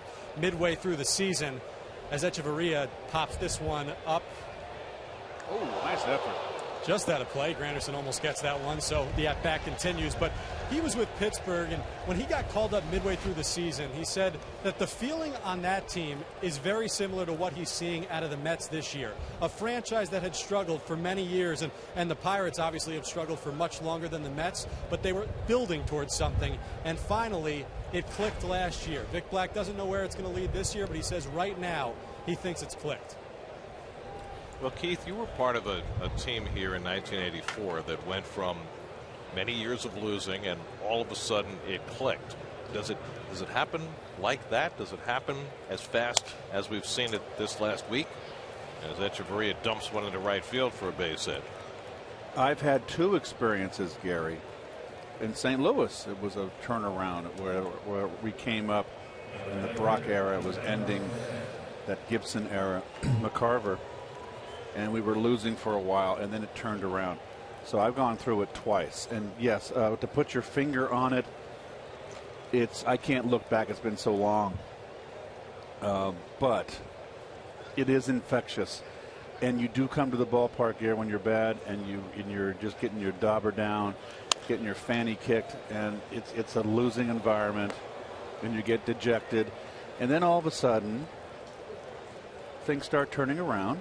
And this year now they got the young pitchers. It's been predominantly the pitching. And yes, you start winning. This team couldn't win at home. Now they're winning at home. This is a good road trip. Homestand, excuse me. I think that's most important. They've got to be able to understand, and I think they feel that when they come home, they've got the advantage. Any team that plays at home. So I think this homestand right here, we got a lot of season left, but this homestand, which could be 8-2, is very, very important for their psyche. Well, and I think also it's worked to their benefit, obviously, that the division has not been that strong. And even when they weren't playing well, they weren't 20 games out, where you lose all hope in your season. They were 11 out at their lowest point. There goes Echeverria. And Recker's throw, not a good one, and Echeverria has the stolen bases, 5th of the year. Well, they were on the precipice right here in this homestand, getting blown out of the gym. Mm-hmm. But you know what? It wasn't like they won and Atlanta was losing to someone else. They beat Atlanta 3 out of 4, so it makes it more important. They beat Atlanta 3 out of 4 in their backyard. They've already secured a 2 out of 3 from the Marlins, possibly a sweep in division at home. They've done it, not someone else has helped them. That's critical. From behind on Stanton, 3-1, and he throws a curveball and a nice one, 3-2.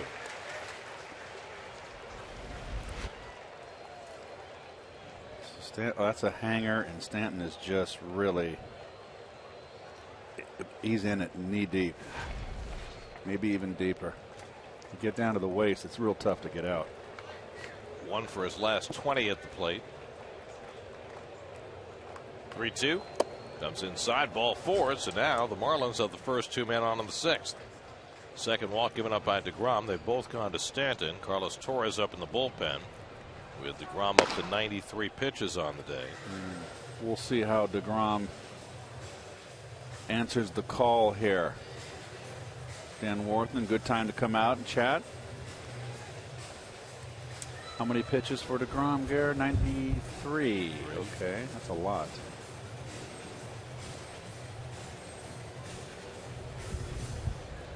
You know, guys, Casey McGee's coming up here with a runner in scoring position, and that has been his forte this season since coming back from Japan, hitting almost 400 in that situation. And when he was back in the majors his last season in 2012, he was hitting just above 200. I talked to him about what changed, and you know, it sounds pretty basic. It's just kind of in the framing of how he looks at the at-bats. But back in 2012, he was putting all the pressure on himself, saying he had to drive in those runners. But when he was over in Japan, for some reason, he decided to recognize that there was a lot of pressure on the pitcher, too. He said that little change in mentality has opened up a whole new world to him.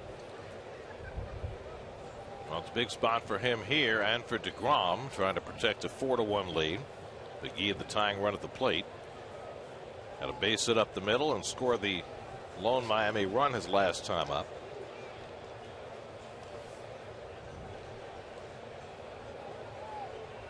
Well,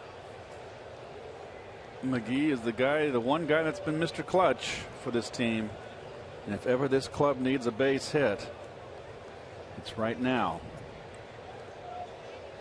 McGee leading the National League with that 389 mark with runners in scoring position. Remember, got the base hit on the slider outside corner, wound up scoring the lone run on a really good at bat, a full count slider and a good one, and he got a base hit up the middle.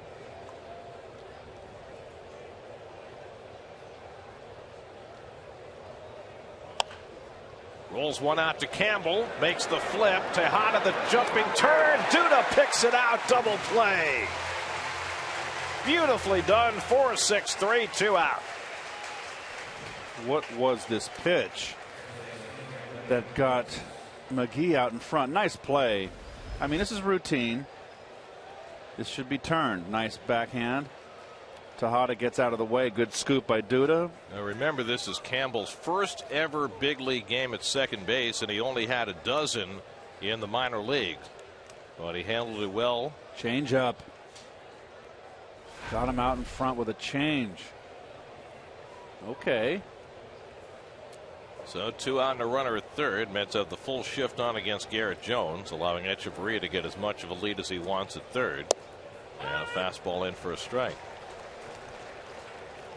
Jones hit the pop fly to shallow right that Campbell lost in the sun for a double in the 4th inning. There you see the big shift, the triangle shift. I just don't understand why the runner at third doesn't take a bigger lead. I've seen this over and over with these full shifts. You've got David Wright playing 75 feet from third base. Yep, you can come halfway, more than halfway down the line. You get in the pitcher's eye line, make it difficult for him. 2 good pitches. Fastball knee high outside corner, and then a fastball knee high inside corner. 0-2. Coming inside. Got him. Jacob deGrom gets himself out of trouble. The double play ball from McGee, and he gets Garrett Jones for his 7th strikeout. More superb work for deGrom when he's in trouble. 4-1 New York in the 6th.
bat against Jacob Turner. DeGrom had a big base hit that gave the Mets the lead in the 4th inning after they intentionally walked Tejada in front of him. Mets now with a 4-1 lead, and DeGrom lifts this one out to left, and Yelich is there. 1 away. Let's check in with the studio. Eamon McEnany for a game break, brought to you by your local Tri-Honda dealers.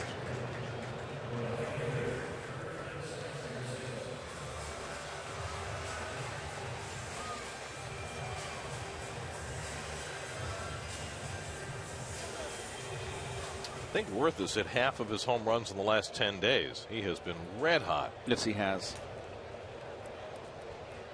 Here's Curtis Granderson with 1 out. It was not a bad breaking ball that Kendrick threw him there, too.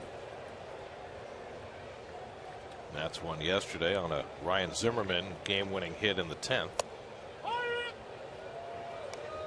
And they got better news when they found out that Jordan Zimmerman is not badly hurt. Just a strained biceps. He'll be okay. Right now, you'd have to consider the Nats the heavy favorite to win this division. I'm not enamored with the Bravos. Granderson smacks one to center field, and that's down for his 3rd hit of the day. So Granderson, who was in a bit of a skid before he got a hit his last time up yesterday, now has 4 hits in his last 5 at bats. Let's go back to our Toyota tweet of the game. We asked you which is your favorite Mets uniform and why. The camel uniform. Really? For Military Mondays. The pinstripes tradition, history. The home blue ones with the orange stitching. The newest of the Mets uniforms. Yours, Gara? I have always been, and this goes back right to the beginning of the franchise, I've always been very partial to the road grays with the block New York on it. I love that uniform. I like the homes that are kind of the cream color, not the stark white. Not these. These are the snow whites. You like the cream with the pinstripe. Yes. That's the most traditional of the home uniforms.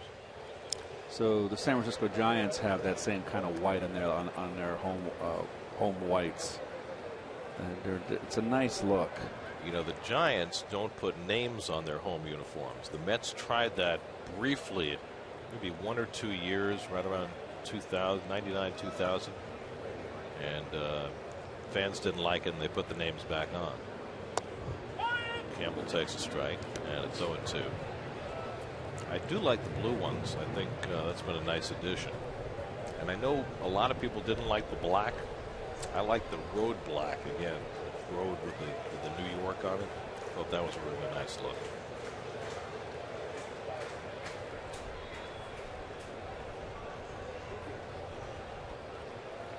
Campbell goes down on strikes. Turner has his 2nd strikeout, 2 out of the inning.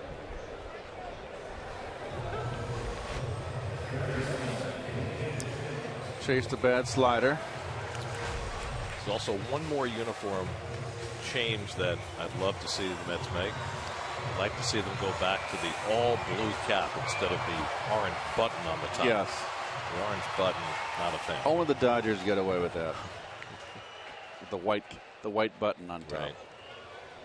With the royal blue. Here's David Wright with 2 out. You probably don't remember this because you weren't here then. In the mid-90s, might have been 96, the Mets went to a white cap. They wore them for, I think, about a half a dozen games, and it was just such a terrible look. They immediately eliminated it. It was supposed to be something that they wore frequently, and it looked like ice cream men. It was like Good Humor men. But if you look, there's a great Ray Ordonez highlight video out there from some of Ray's unbelievable defensive plays. They put together a whole compilation video, and he's wearing the white cap in a bunch of those. I don't remember that.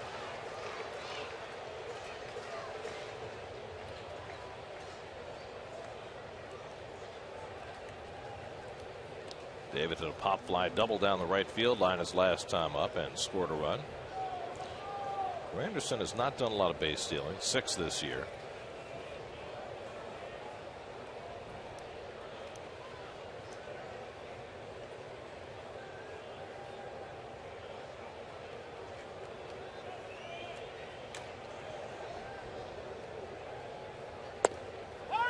Here's a pretty good microcosm of how Curtis Granderson's season has gone. The first 7 weeks of the season, he did not have a 3-hit game.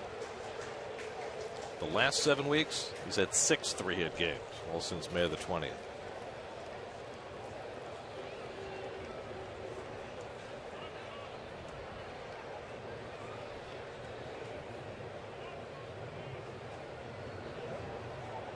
There goes Granderson, and it's pulled. Fair ball going down the line and off the tarp. Granderson racing for third. He's going to be waved home by Tim Tuffle. Here comes Yelich's throw to the plate. Ow! And Terry Collins pops out of the dugout. The Mets are almost certainly going to What are they saying? challenge or seek for the umpires to make some kind of a recommendation, and now they overturn the out call and call him safe. That was the second base umpire, Will Little, who raced in to overturn the call, and I'm certain that it's based on the plate blocking rule. At least I'm assuming that.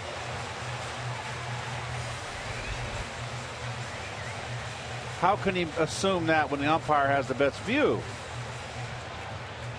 Well, the umpire at the plate is looking to see whether he's out or safe. But Mathis clearly was blocking the plate before he had the ball. You can see it right there. That's as textbook a case of a catcher blocking the plate without the ball and not giving the runner a lane as you could ask for. I mean, that's the new rule. You cannot do what Jeff Mathis just did. Now the question is, why did the umpires overturn it on the field rather than going to replay? And that's what Mike Redmond wants to know right now. But the run does score. The second base umpire, Will Little, immediately came in to overturn the call. So the run scores on the basis of Mathis violating the plate blocking rule.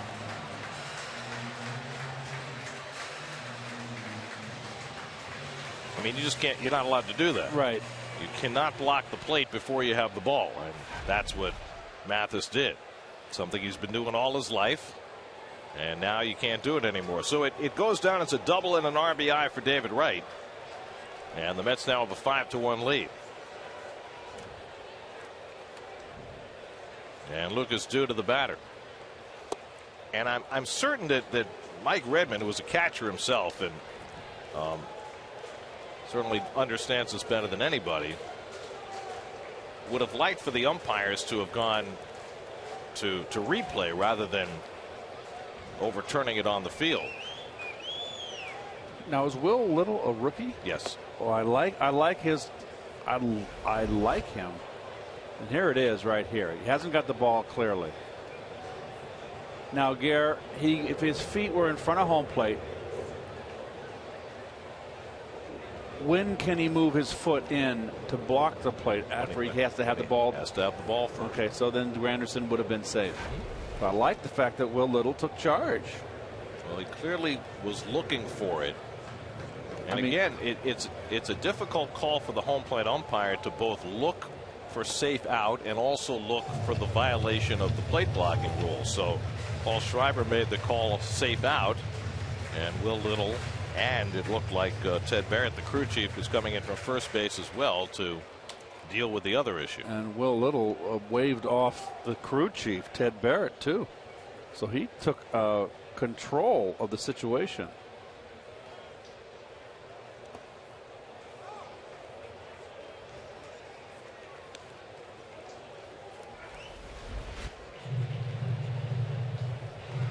Interference? You can't call that interference.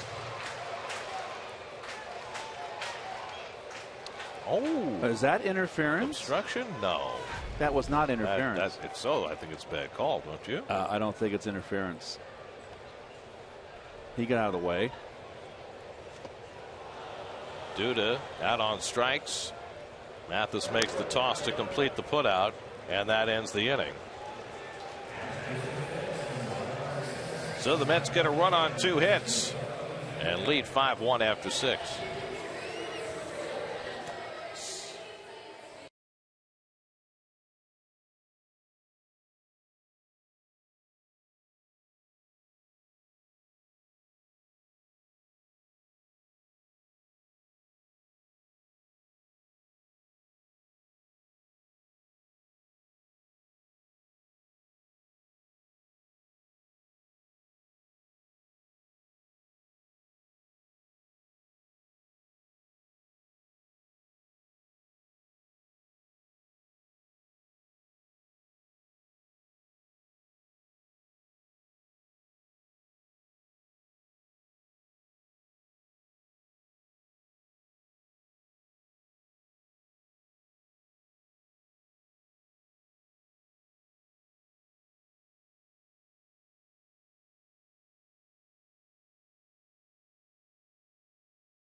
Wrong. Will Little, the second base umpire, was allowed the run to score because of this. He says this is obstruction on Ed Lucas on Curtis Granderson rounding second base. Watch this. See him point to it there. See, he wasn't looking too. He was looking to his left. He calls it right there. And he's going to give Granderson the extra base based on the obstruction on Lucas. That's what he's telling the home plate umpire. Points to that and says the run counts.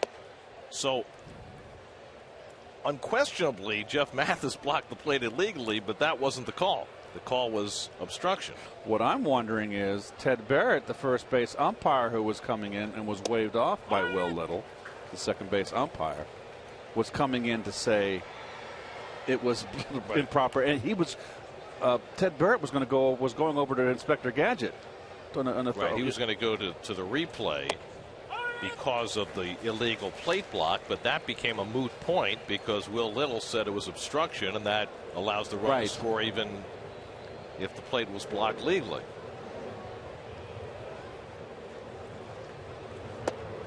Now the other question is, was that really obstruction? It didn't look like it to me. No, I disagree 100%. That Lucas got out of the way. I mean, Mathis clearly blocked the play without the ball. You're not allowed to do that. And the Mets probably would have gotten the run anyway without the obstruction because of that. As Chris Young picks off the line drive from Ozuna for the first down. So there is the run would have scored without the obstruction call because it was a legal block of the plate. But I think would have had to go to the replay for that, and they didn't bother because they called the obstruction, which gave Granderson the extra base. So that I'm assuming that should be an error on Lucas if that's what the call was, because obstruction should result in an error on the fielder who obstructs.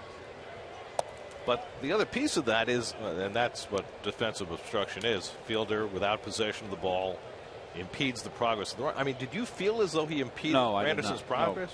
No. If anything, I think he made Granderson take a tighter turn, which was more beneficial in running the bases. That's debatable, I guess. If you cause him to alter his path, well, that could be ruled obstruction. Maybe that one view we had, maybe we can see it again.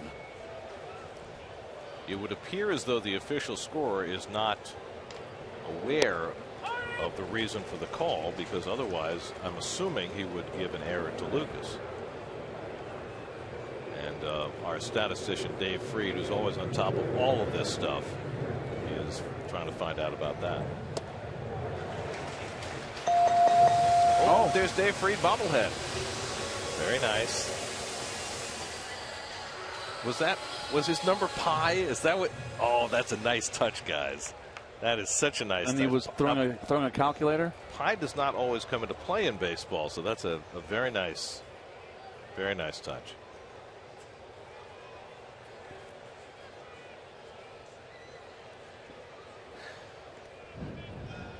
Two and two to Ed Lucas.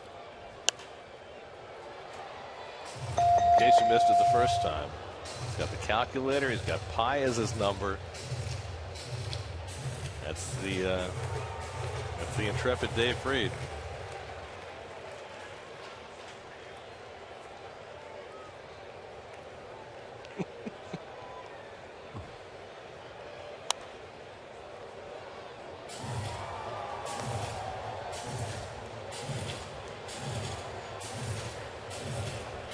Well, we've got some serious activity. It's Torres and Edgin. DeGrom at 108 pitches. Exactly the number he threw in his last start against Atlanta. 2-2. Got him looking. Yes. 8 strikeouts for Jacob DeGrom. 2 out in the 7th. Let's go back to Granderson and see if this is really obstruction. See, watch him. Well, this is not the angle I wanted to see. I mean, I don't see it there. His arm toward Lucas. There we go, Gary. What do you think? I don't know. Did he take one? No, it's fine. I don't think it impeded him at all. I don't think so. Now Jeff Mathis with 2 out. Takes a slider off the plate. Reed Johnson is out on deck to pinch hit if Mathis keeps the inning going. DeGrom trying to get through 7, working with a 5-1 lead.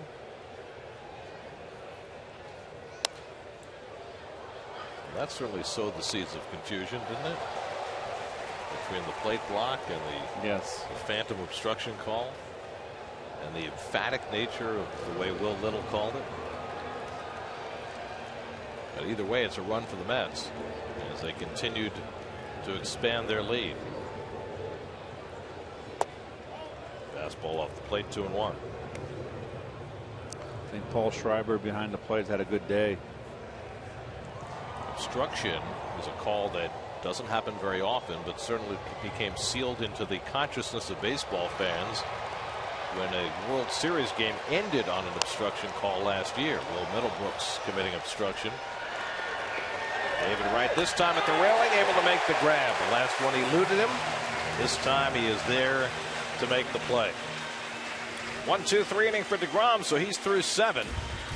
That takes us to stretch time, the final game before the All-Star break, and the Mets secure in a 5-1 lead.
Oh, yeah. New episode tonight at 10, only on SNY. SNY Super Slow Motion brought to you by your Mercedes-Benz Tri-State dealers. Visit them on the web at searchmercedes.com.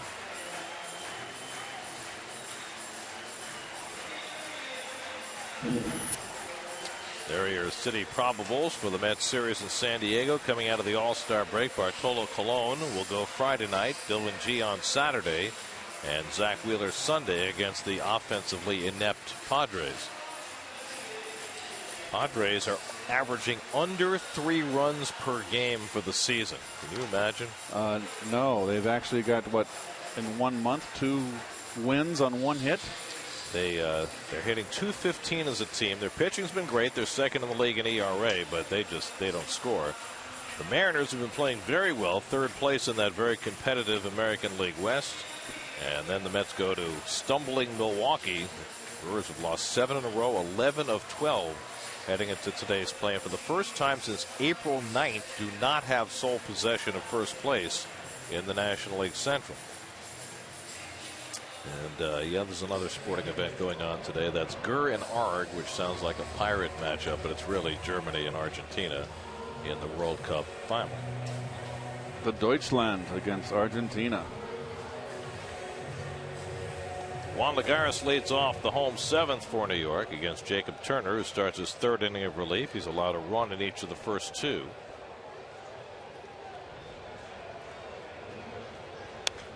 Lagares is 2 for 3 on the day. A bunt single in the 2nd.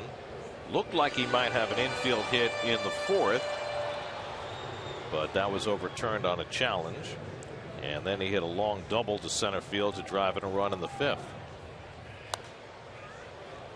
And it certainly looks, Keith, as though Lagares has shaken off the rust that he had when he came off the disabled list. He's coming around, staying level. I like the fact that he's pulled the ball a few times. He gets kind of, when he goes bad, he gets too set, I think, and going the other way. I'd get that wrapper out of there. Very distracting. That bag was right between Turner and Lagares as that pitch was thrown.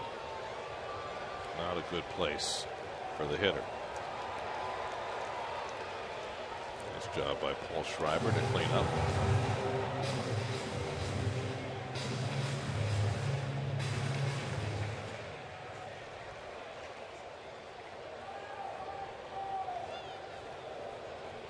And Lagares down on strikes. That's 4 strikeouts in relief for Jacob Turner.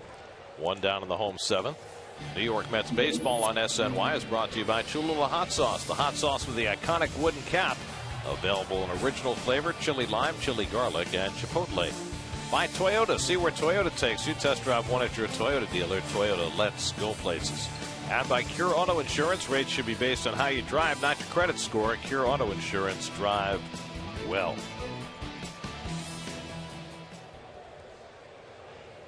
So 1 out. Here's Chris Young. He's had another good day at the plate. A sacrifice fly and 2 walks after his tying home run yesterday.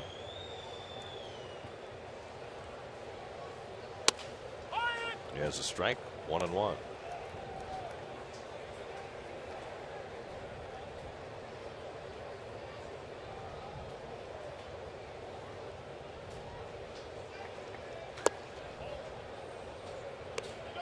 Checked at first and no swing. 2-1.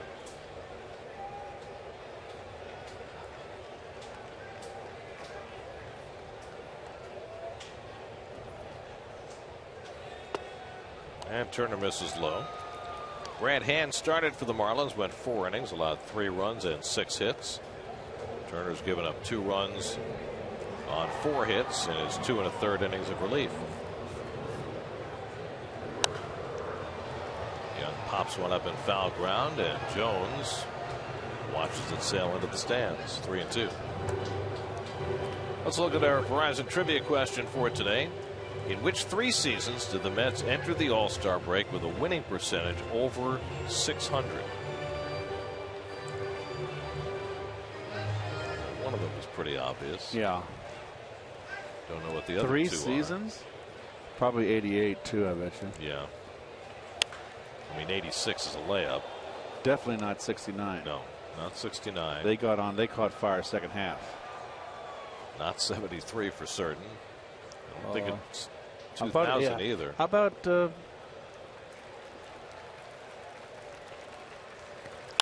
hit hard, and Casey McGee has a roll behind him. Can he have enough time to recover? No. Chris Young beats it out.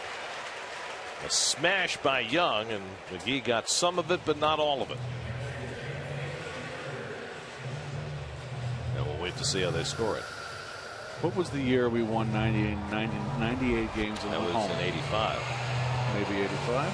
Maybe. They're going to score that an error on McGee. Of course, it should be. So 1 out and 1 on. Now Anthony Recker, who's flied out, grounded out, and struck out 0 for 3.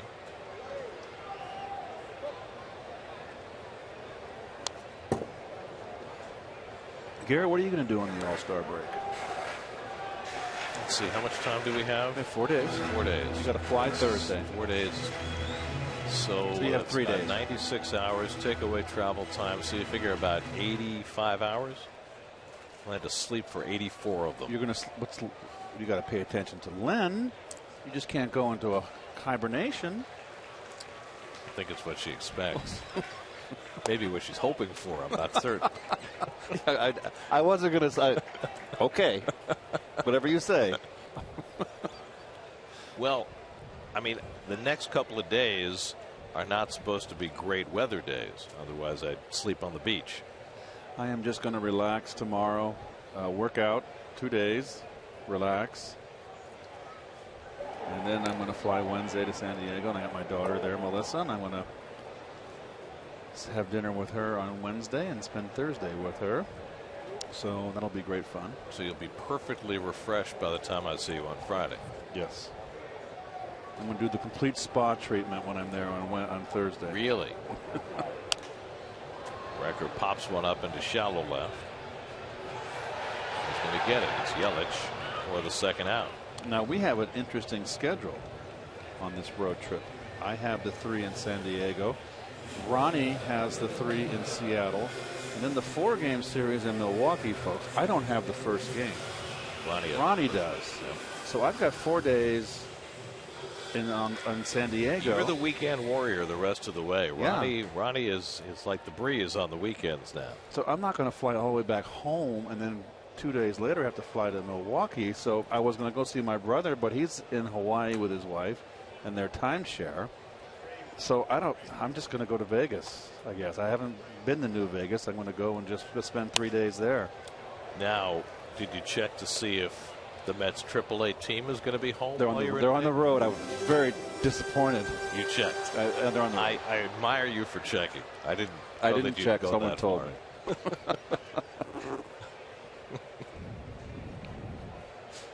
Tejada 0 for 2 and an intentional walk today. He scored a run. And he bounces one down to third, a foul ball. So for all you folks, I know you guys work, and Monday, Tuesday, Wednesday, Thursday are work days for you, but for us, we'll be off. Get a chance to catch our breath. This is the coveted vacation for everybody in baseball. More importantly, it's the coveted vacation for the guys that are out there sweating it out every day, and that's your New York Metropolitans. Exactly. And I don't know. This is an interesting question, I guess. Does the break come at a bad time for this team since they are playing their best baseball? You would love this to keep the momentum going, wouldn't you? I always felt, Gary, and I've said it before, at the All-Star break, and that used to be when I played with only 3 days, kind of got you out of rhythm. It took you around 2 games to get back into flow. And is it easier or harder to get back in the flow when you start the second half on the road? No, it doesn't matter. It really doesn't matter. Familia up in the bullpen. It doesn't matter whatsoever. It's a game. Well, it's something the Mets have to guard against because the last several years coming out of the All-Star break has been a big problem. Echeverria gets the force play, and that'll do it for the Mets in the bottom of the 7th. On to the 8th we go. Mets up 5-1.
Three of 2 days in Wrigley Field. There's your AT&T fan photo of the day.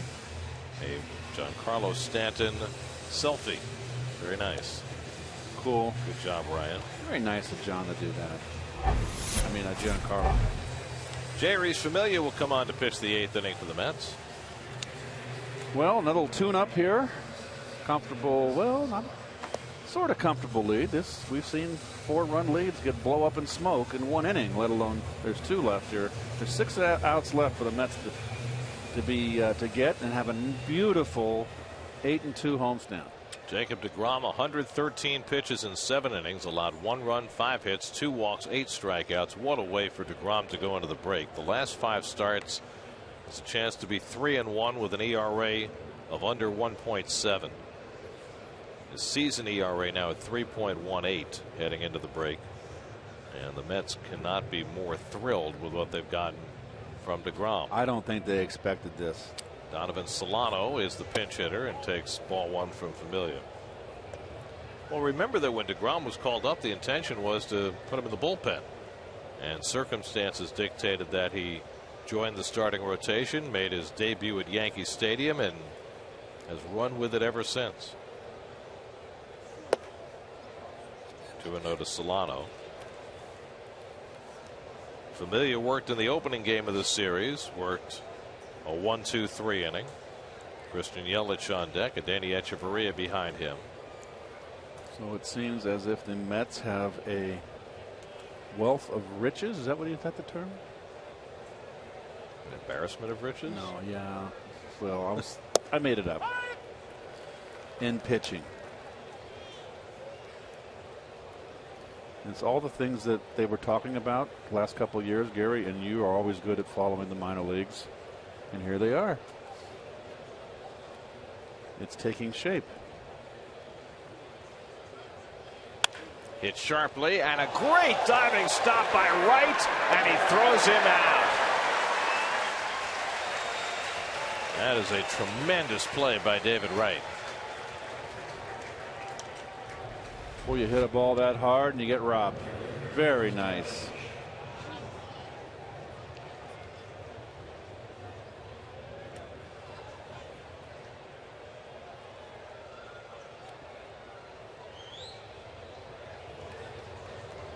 Ball hit that hard, plenty of time to set yourself and gun him down. David's all ready for his unaccustomed rest period. Yeah, it'd be good for him. There's Christian Yelich, 1 for 3. David's a married man now. He can enjoy the All-Star break with his lovely wife. So you're saying he won't be sleeping 85 hours?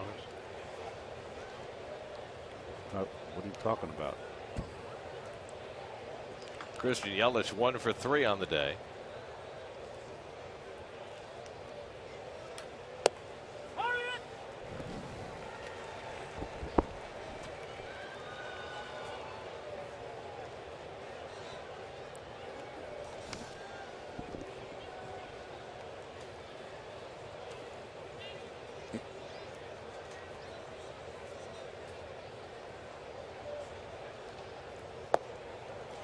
Slider from Familia, 1-2. Well, even before the Mets hit this stretch where they've clicked on all cylinders, Kevin Gray gets up in the Marlins bullpen. They were able to revamp their bullpen on the fly. Quick pitch by Familia outside, and if it had not been for the way they've been able to reshape their bullpen,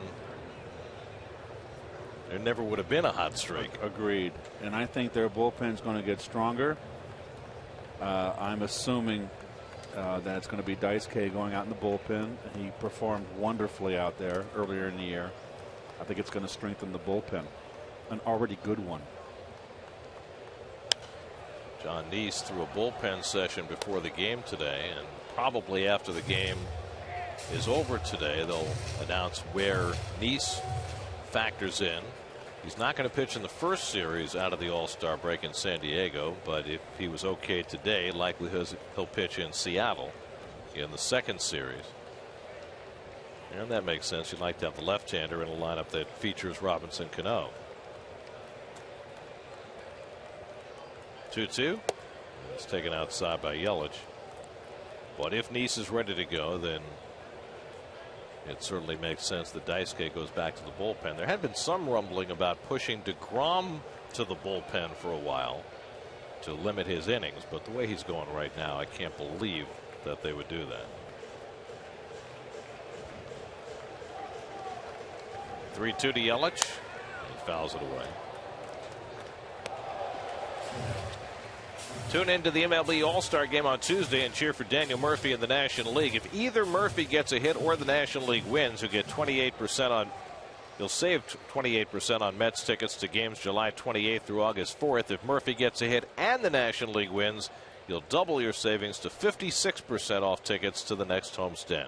For more information, go to Mets.com/All-Star Savings. Nice little break for Daniel today. Congratulations, Daniel, your first All-Star game. He'll have a whirlwind over the next few days. It's quite an experience. That first time has got to be so incredibly exciting. My first time was the best, and it was in Seattle. Danny Kaye then was still alive and was the owner of the Mariners. It was the old Kingdome, was it called? Kingdome. They had the most wonderful lunch for everybody, where they had a traditional American Indian type salmon feast, and you went out in Puget Sound on all these ferries that were going back and forth to get all the people out there, and it was like an American barbecue of salmon, ball 4 right there, Gary. That was just big tables laid out where 50 people could sit in the table, long tables. And the nicest spread. It was a beautiful day. Most beautiful island, and I'll never forget that. It was just spectacular. Now the All-Stars have the red carpet that they ride down. They got so much for them to do now. The home run derby. They take advantage of it, actually. Which which all the All-Stars are there for, even if they're not participating in the home run derby. So it's really a full couple of days leading up to the All-Star game Tuesday night. Cha-ching, cha-ching.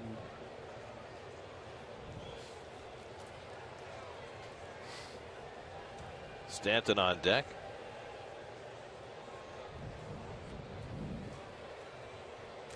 It's probably only have to survive one more Stanton at bat before sending him off to Minneapolis. Echeverria has one follow him, and it's 2-0. So Familia, a walk to Yelich, 2-0 to Echeverria. Stanton on deck. David Wright's going to come in to talk to Familia, settle him down, and remind him of what's going on here. 4-run lead. Time to throw strikes. And you know what I see with Familia is that they would like him maybe to become the closer. Remember, there was talk of that. But he's still too much of a diamond in the rough. And one thing about Mejia's made a statement that he can do it. Mejia throws strikes. Familia can come in and have a game where he can't find the plate. Still, he's a little erratic. And now he's behind Echeverria, 3-0. So it could start to get dicey in a hurry with that guy next.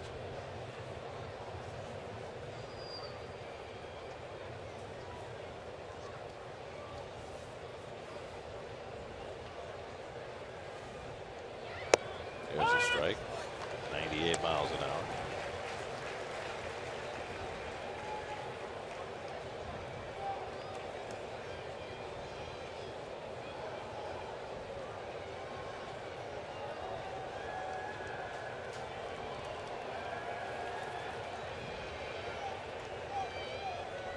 Three and one to Echeverria, and he slams one foul down past Perry Hill, his first base coach.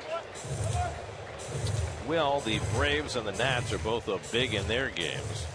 Washington up 7-1 in the 7th in Philadelphia. Atlanta up 7-0 in the 5th in Chicago. So it looks like the best the Mets can hope for at the All-Star break is to be 7 games behind. But in third place, it's another team in the rearview mirror. If they can win the game today, they'll bypass the Marlins.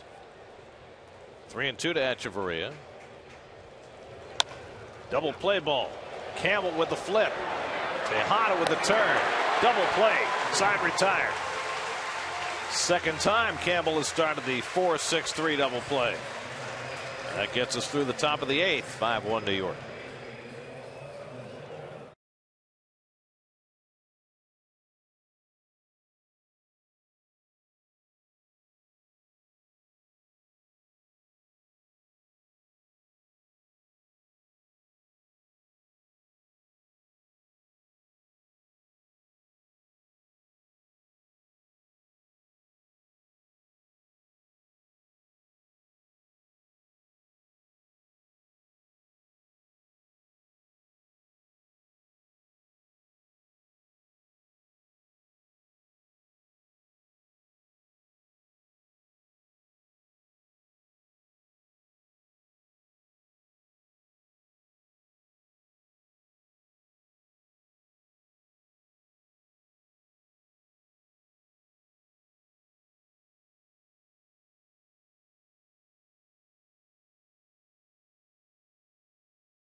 Play in the top of the 8th inning. Here's a different perspective. Yeah, well, to give you a look at where the runner is in relationship to getting down the line at the point of David's release. So that's another split second. He's halfway down the line. That's how quick that ball comes across the diamond. Veteran Kevin Gregg will come in to pitch for the Marlins as we go to the bottom of the 8th. That's our crack staff in the truck there, folks, bringing you little tidbits, a little different angle, something to chew on at home. Eric Young, the pinch hitter, and he takes a strike. I like that. I liked it. Always looking for something different, a little different perspective. It's a long year, and you know, a lot of things can be repetitive. It's baseball. We're always delving into new frontiers.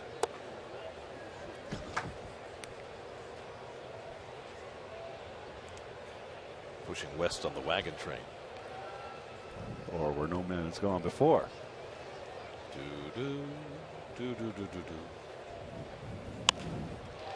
Behind the bag and into center field, a base hit. So Eric Young with a pinch hit single.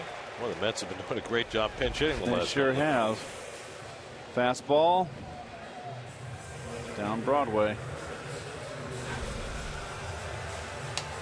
2 pinch hits in key spots last night from Chris Young and from Campbell. Now Eric Young with a pinch hit leading off in the home 8th. And here's Granderson, who's got a 3-hit day going, 2 singles and a double. He's driven in a run. He's scored a run. There goes EY. And the throw by Mathis is too late. Stolen base for Eric Young. 5-1 game. Why not? Absolutely. Number 24 for EY.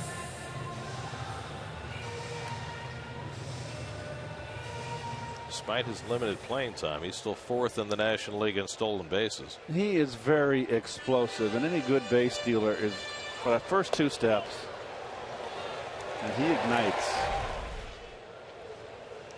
So he's in scoring position with nobody out for Granderson. And Curtis takes a strike, 1-1.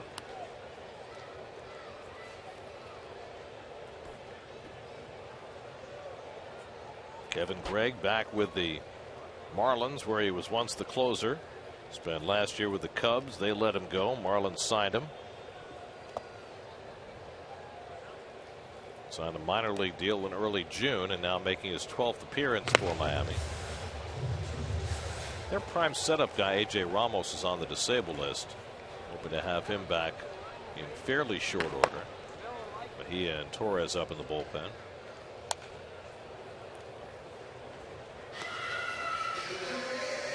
Here's your box score presented by the Hospital for Special Surgery. 3 hits for Granderson, 2 for David Wright and Juan Lagares.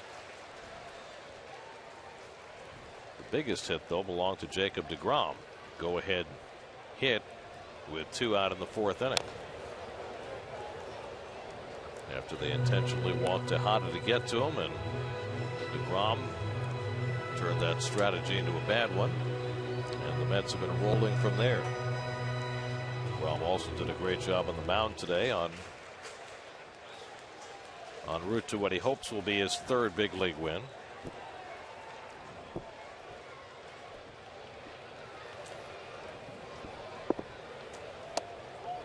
You know, we've talked a lot about the Mets' offensive resurgence, and I think it's really reflected in the strikeout numbers. This team was striking out in droves earlier in the season, but during this homestand, all of a sudden, not nearly as many strikeouts. And there's a walk to Granderson. So he's on base for the 4th time today. Driver on the majors brought to you by Cadillac. We mentioned Chris Johnson hitting his 3rd home run in 2 days. Braves up big on the Cubs as they play in the 6th. Jason Worth red hot 3-run homer, and the Nats up 7-1 on the Phillies. That game is now in the 8th. And R.A. Dickey and David Price matching up. And Price has the upper hand, Rays up 3-0 on the Blue Jays. That game is in the 8th inning. Gary, I got to ask you a question. Do they have a ruling on that obstruction call? Because I only see 1 error up on the board.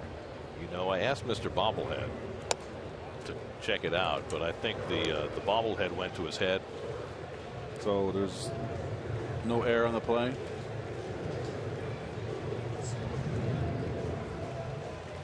He's pleading. He's gesticulating wildly. 1-1 to Campbell, who's 1 for 4 on the day. So I'm gathering because David Wright was clearly, not Wright, I mean McGee was clearly the error, the lone error in the game that's on the board. Right. No, there should be a second error if the official scorer is aware of the obstruction. There should be an error on Lucas for the obstruction. So it's an unearned run. Is it an unearned run? That's a good call. A good question. There go the runners. The throw will go to second, and They're both safe, as Lucas had trouble handling the throw from Mathis, so it's a double steal for Young and Granderson. Well, how about those Mets? Boy, if you're a hitter right now and they did that double steal, thank you. I'll take that strike. No tag. 7th steal for Granderson to go with the 25th for Young. And Lucas got to the bag very late. He fell asleep. Now the infield has to come in for Miami. 2nd and 3rd and nobody out. And that one blocked by Mathis. 3-1. So Eric Young, who hasn't been getting much playing time, saying, here, I want to have some fun. Pinch hits, gets a single, and still pilfers 2 bags. It's going to be awfully hard for him to defend his National League stolen base crown with his limited playing time, but he's doing his best to catch up while he can. D. Gordon leads the league in steals with 42. And Young now with 25. So the game is about to really 1 base hit away from really icing this game.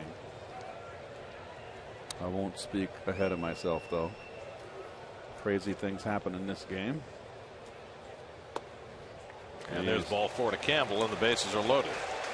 So a single, 2 walks, 3 stolen bases in between, and Kevin Gregg's in a mess. Well, of his own making.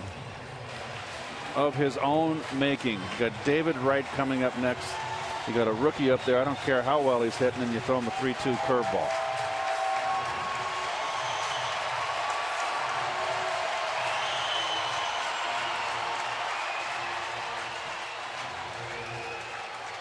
Full confab going on the mound now as the entire infield groups around Kevin Gregg.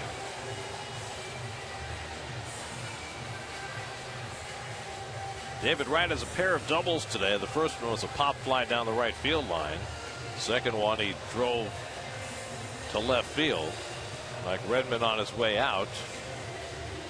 And he's going to go to the bullpen. So Gregg faces 3 batters, doesn't retire any of them, and they'll bring in a fresh arm to face David Wright. Call to the bullpen brought to you by Verizon. 5-1 Mets in the 8th. We'll be right back to Citi Field.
Chris Hatcher will make his 2nd appearance in the series for Miami. Converted former everyday player, hard thrower,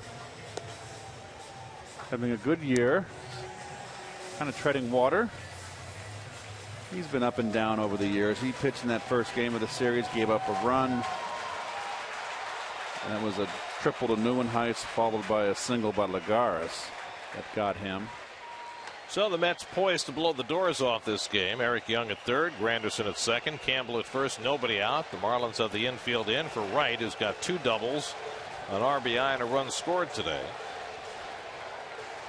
1 hit in 2 career at bats against Hatcher. Mets with 5 runs and 11 hits. Right at the plate, Duda on deck. And it's hit down the right field line, foul. So, Keith, going back to your question about the obstruction call, I don't think the official scorer knows that it was an obstruction call. The reason I say that is that the rule is clear that the player who commits obstruction is charged with an error. It's Rule 10.12c. So I'd have to assume that the scorer is not aware that there was an obstruction call made. Otherwise, they would have charged an error. 10.12c says when an umpire awards a batter or runner a base because of obstruction, the official scorer shall charge the fielder who committed the obstruction an error. Period. That's clear. So Lucas should have an error. That's very clear. So there you go. Now, it took us a while to figure out what had happened, so maybe it's taking him a while too. Sure.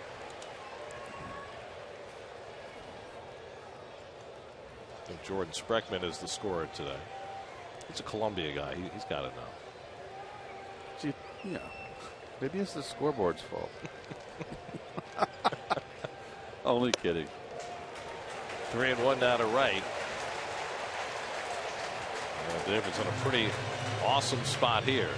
He hasn't had a grand slam in 8 years.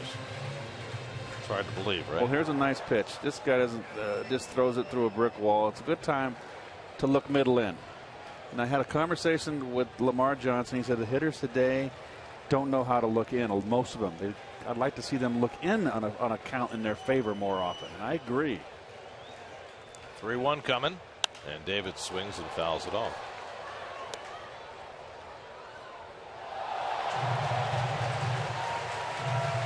Nice catch.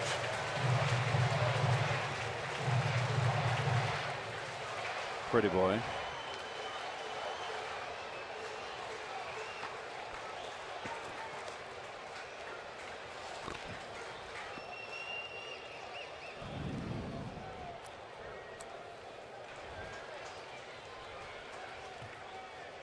Are we getting some clarification on the rule? No, only obfuscation.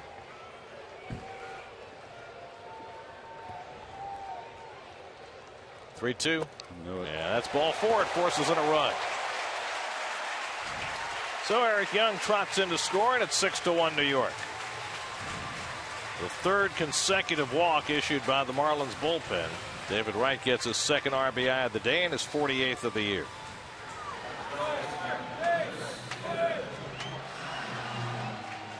You know, I've been watching Eric Young, and he hasn't been playing, and he's very much into it and involved on the bench, cheerleading. And I like to see that. Gets his opportunity and makes the most of it.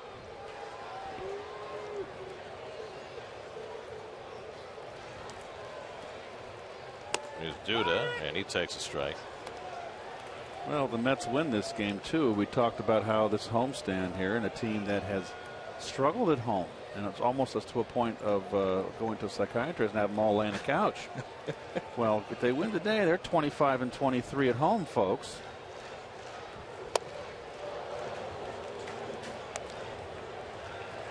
So they've forged ahead here.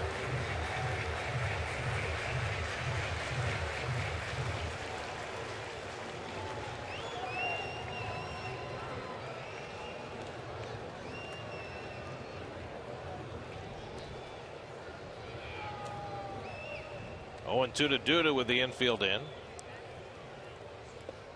And that one knocked down by Mathis.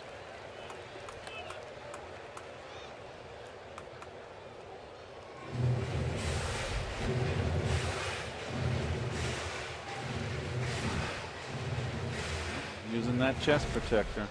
Nice fundamental job there by Mathis, who's always been known for his defense. He was a disciple of Mike Scioscia in Anaheim.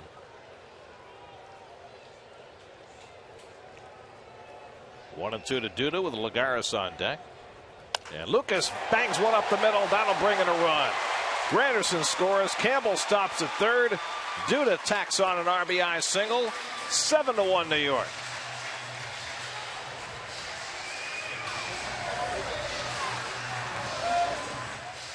49th RBI for Duda. Well done. Hanging slider. Just sitting there on a tee saying, hit me. Beautifully. Nicely done. Good balance.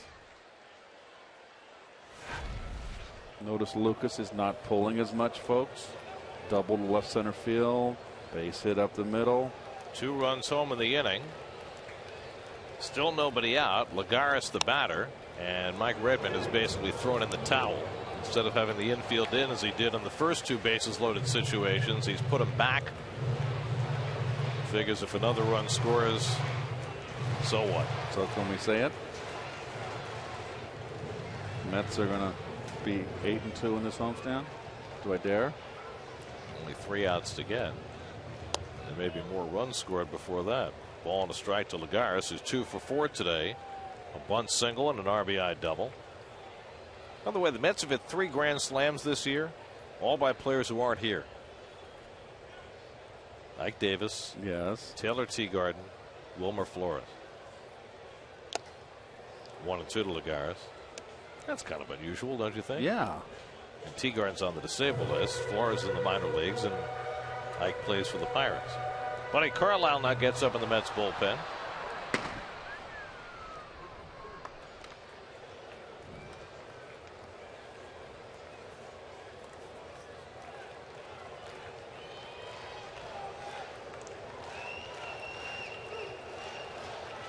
Here's the 1-2.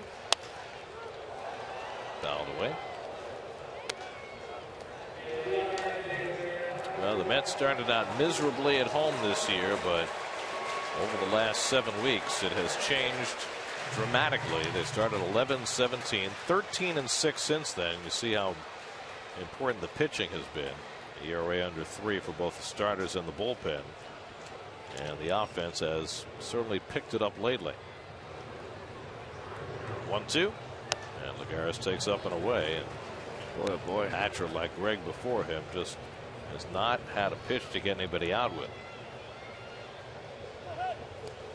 Well, it's a little different when you're coming in with ducks on the pond.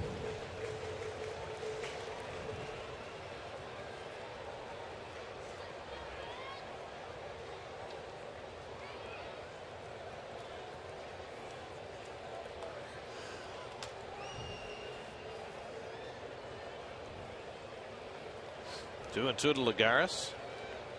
And he pops it up. Infield fly rule will be invoked. Lucas squeezes it for the first out of the inning. So it took to the 6th batter of the inning for the Marlins to secure the first out. Now Chris Young drove in the first Met run with a sacrifice fly. Since then he's walked twice and reached on an error, officially 0 for 1.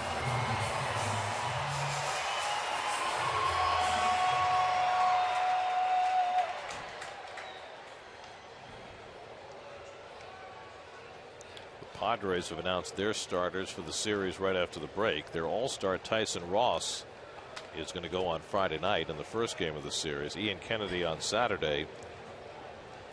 And then a guy whose name you're going to have to learn how to pronounce for Sunday. Odrisamer Despaigne. Well, the Despaign's will be easy. I'm sure it's D-E-S-P-A-N with a tilde O. No. D-E-S-P-A-I-G-N-E. Oh, P-A-I. Despaigne.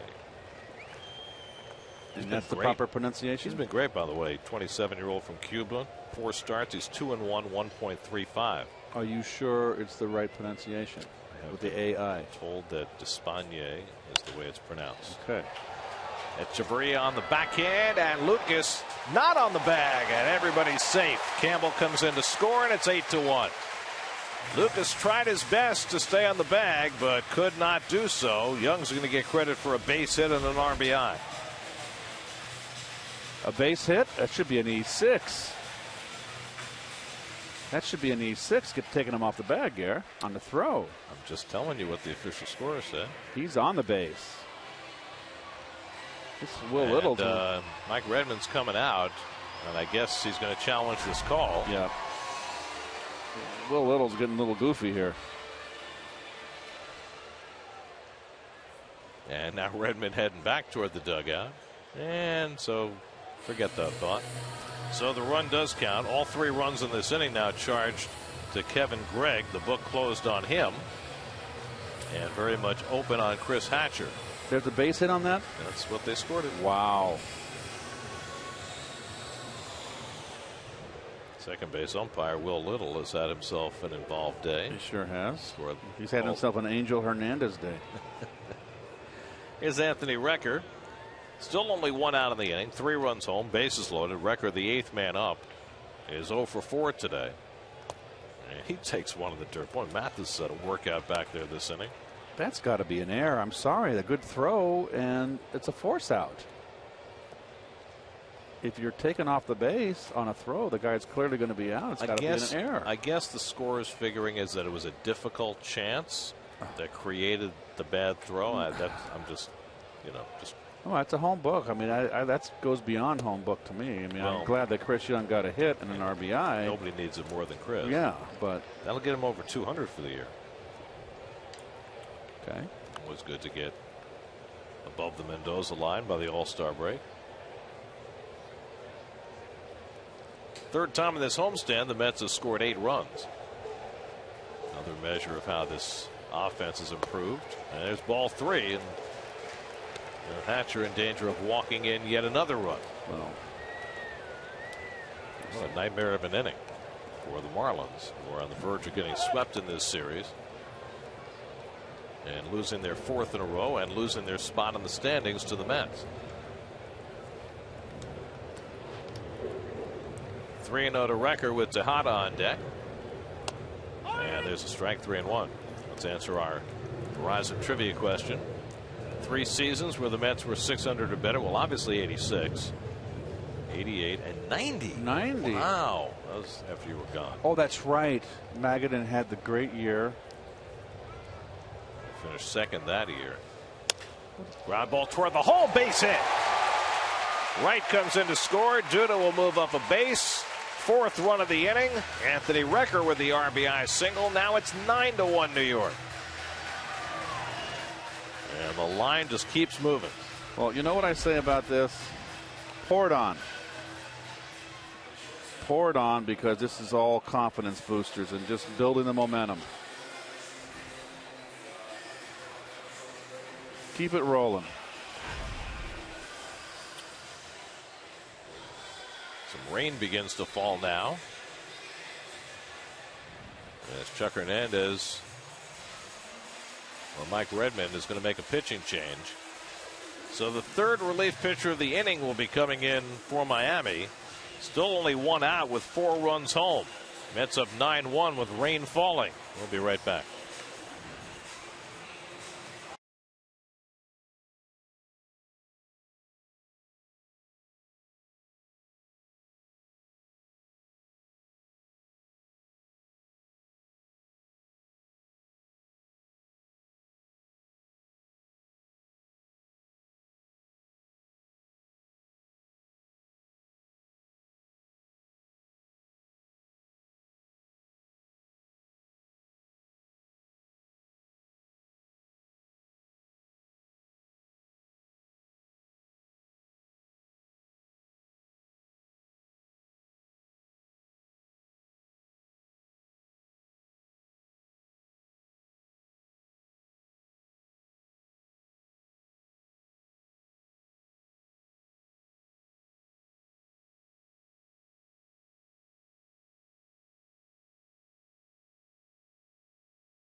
Game Day on SNY.TV, featuring pitch-by-pitch coverage, player cards, and in-depth stats. Check out SNY Game Day on SNY.TV, your online home of all things New York sports. Coming up tonight, Geico Sports Night. Carrick Burke will have all the news of the day, including Carmelo's return to the Knicks.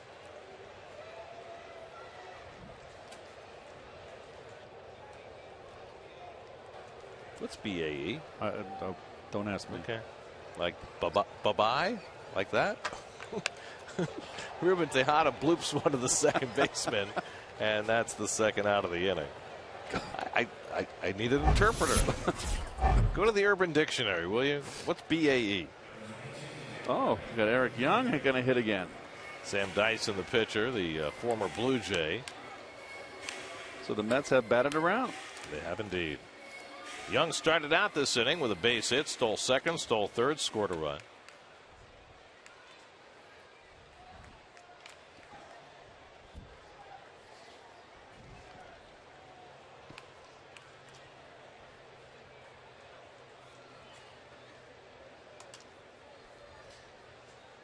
Apparently it's a Danish word.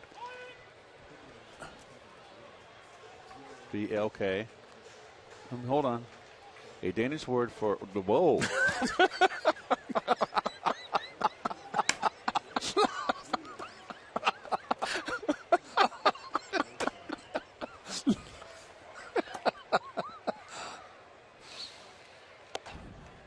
That's an inside joke, folks, with all the Danish people in the New York metropolitan area. Only the Danish people know what we're talking about.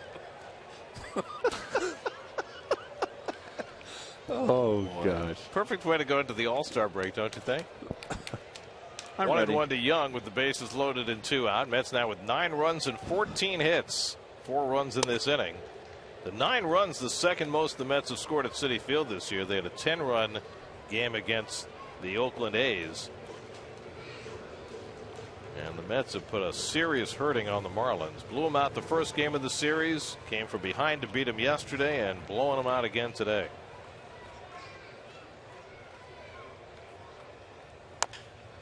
Grounded down to first, and an easy play for Garrett Jones finally puts an end to the inning. Mets send 10 men to bat, score 4 times, and break it open. We head to the 9th, 9-1 New York.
Bobby V with the outstanding tease. Nicely done. Buddy Carlisle will try and get the final 3 outs for the Mets.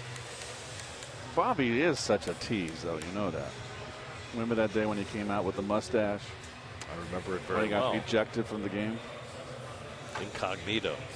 Only Bobby. Carlisle's second appearance since returning from Las Vegas. Reed Johnson's going to bat for Giancarlo Stanton.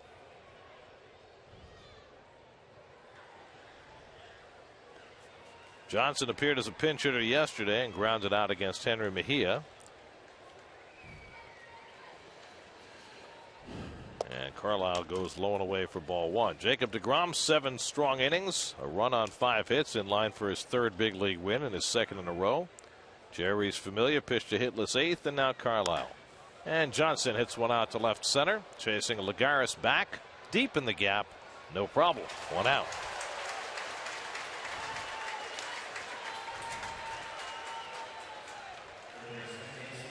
So 1 out in the top of the 9th. Now Casey McGee, who's 1 for 3. The Marlins 1 run and 5 hits. The Mets 9 runs and 14 hits as we play in the 9th. A little rain falling. Many of the fans have gone for cover. Probably gone for the exits, too. Some. Well, they're not front running. Well, if they've gone for the exits, it's only so they can see Bobby V on the postgame show. That's right. When they get home in time. Then there's coming prepared with an umbrella.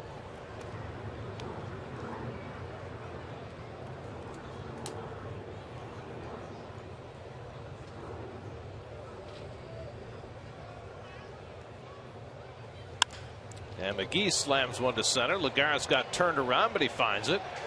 2 out.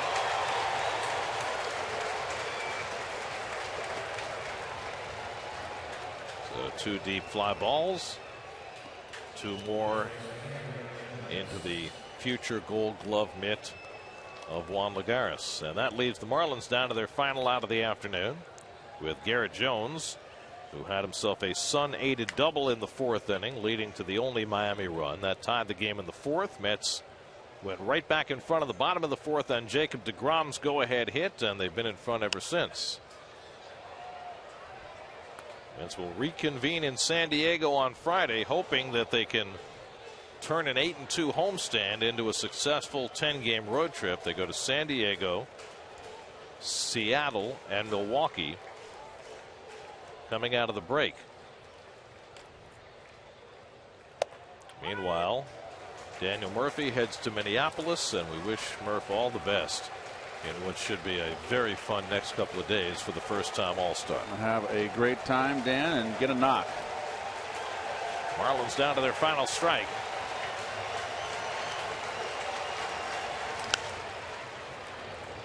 And Jones fouls it away.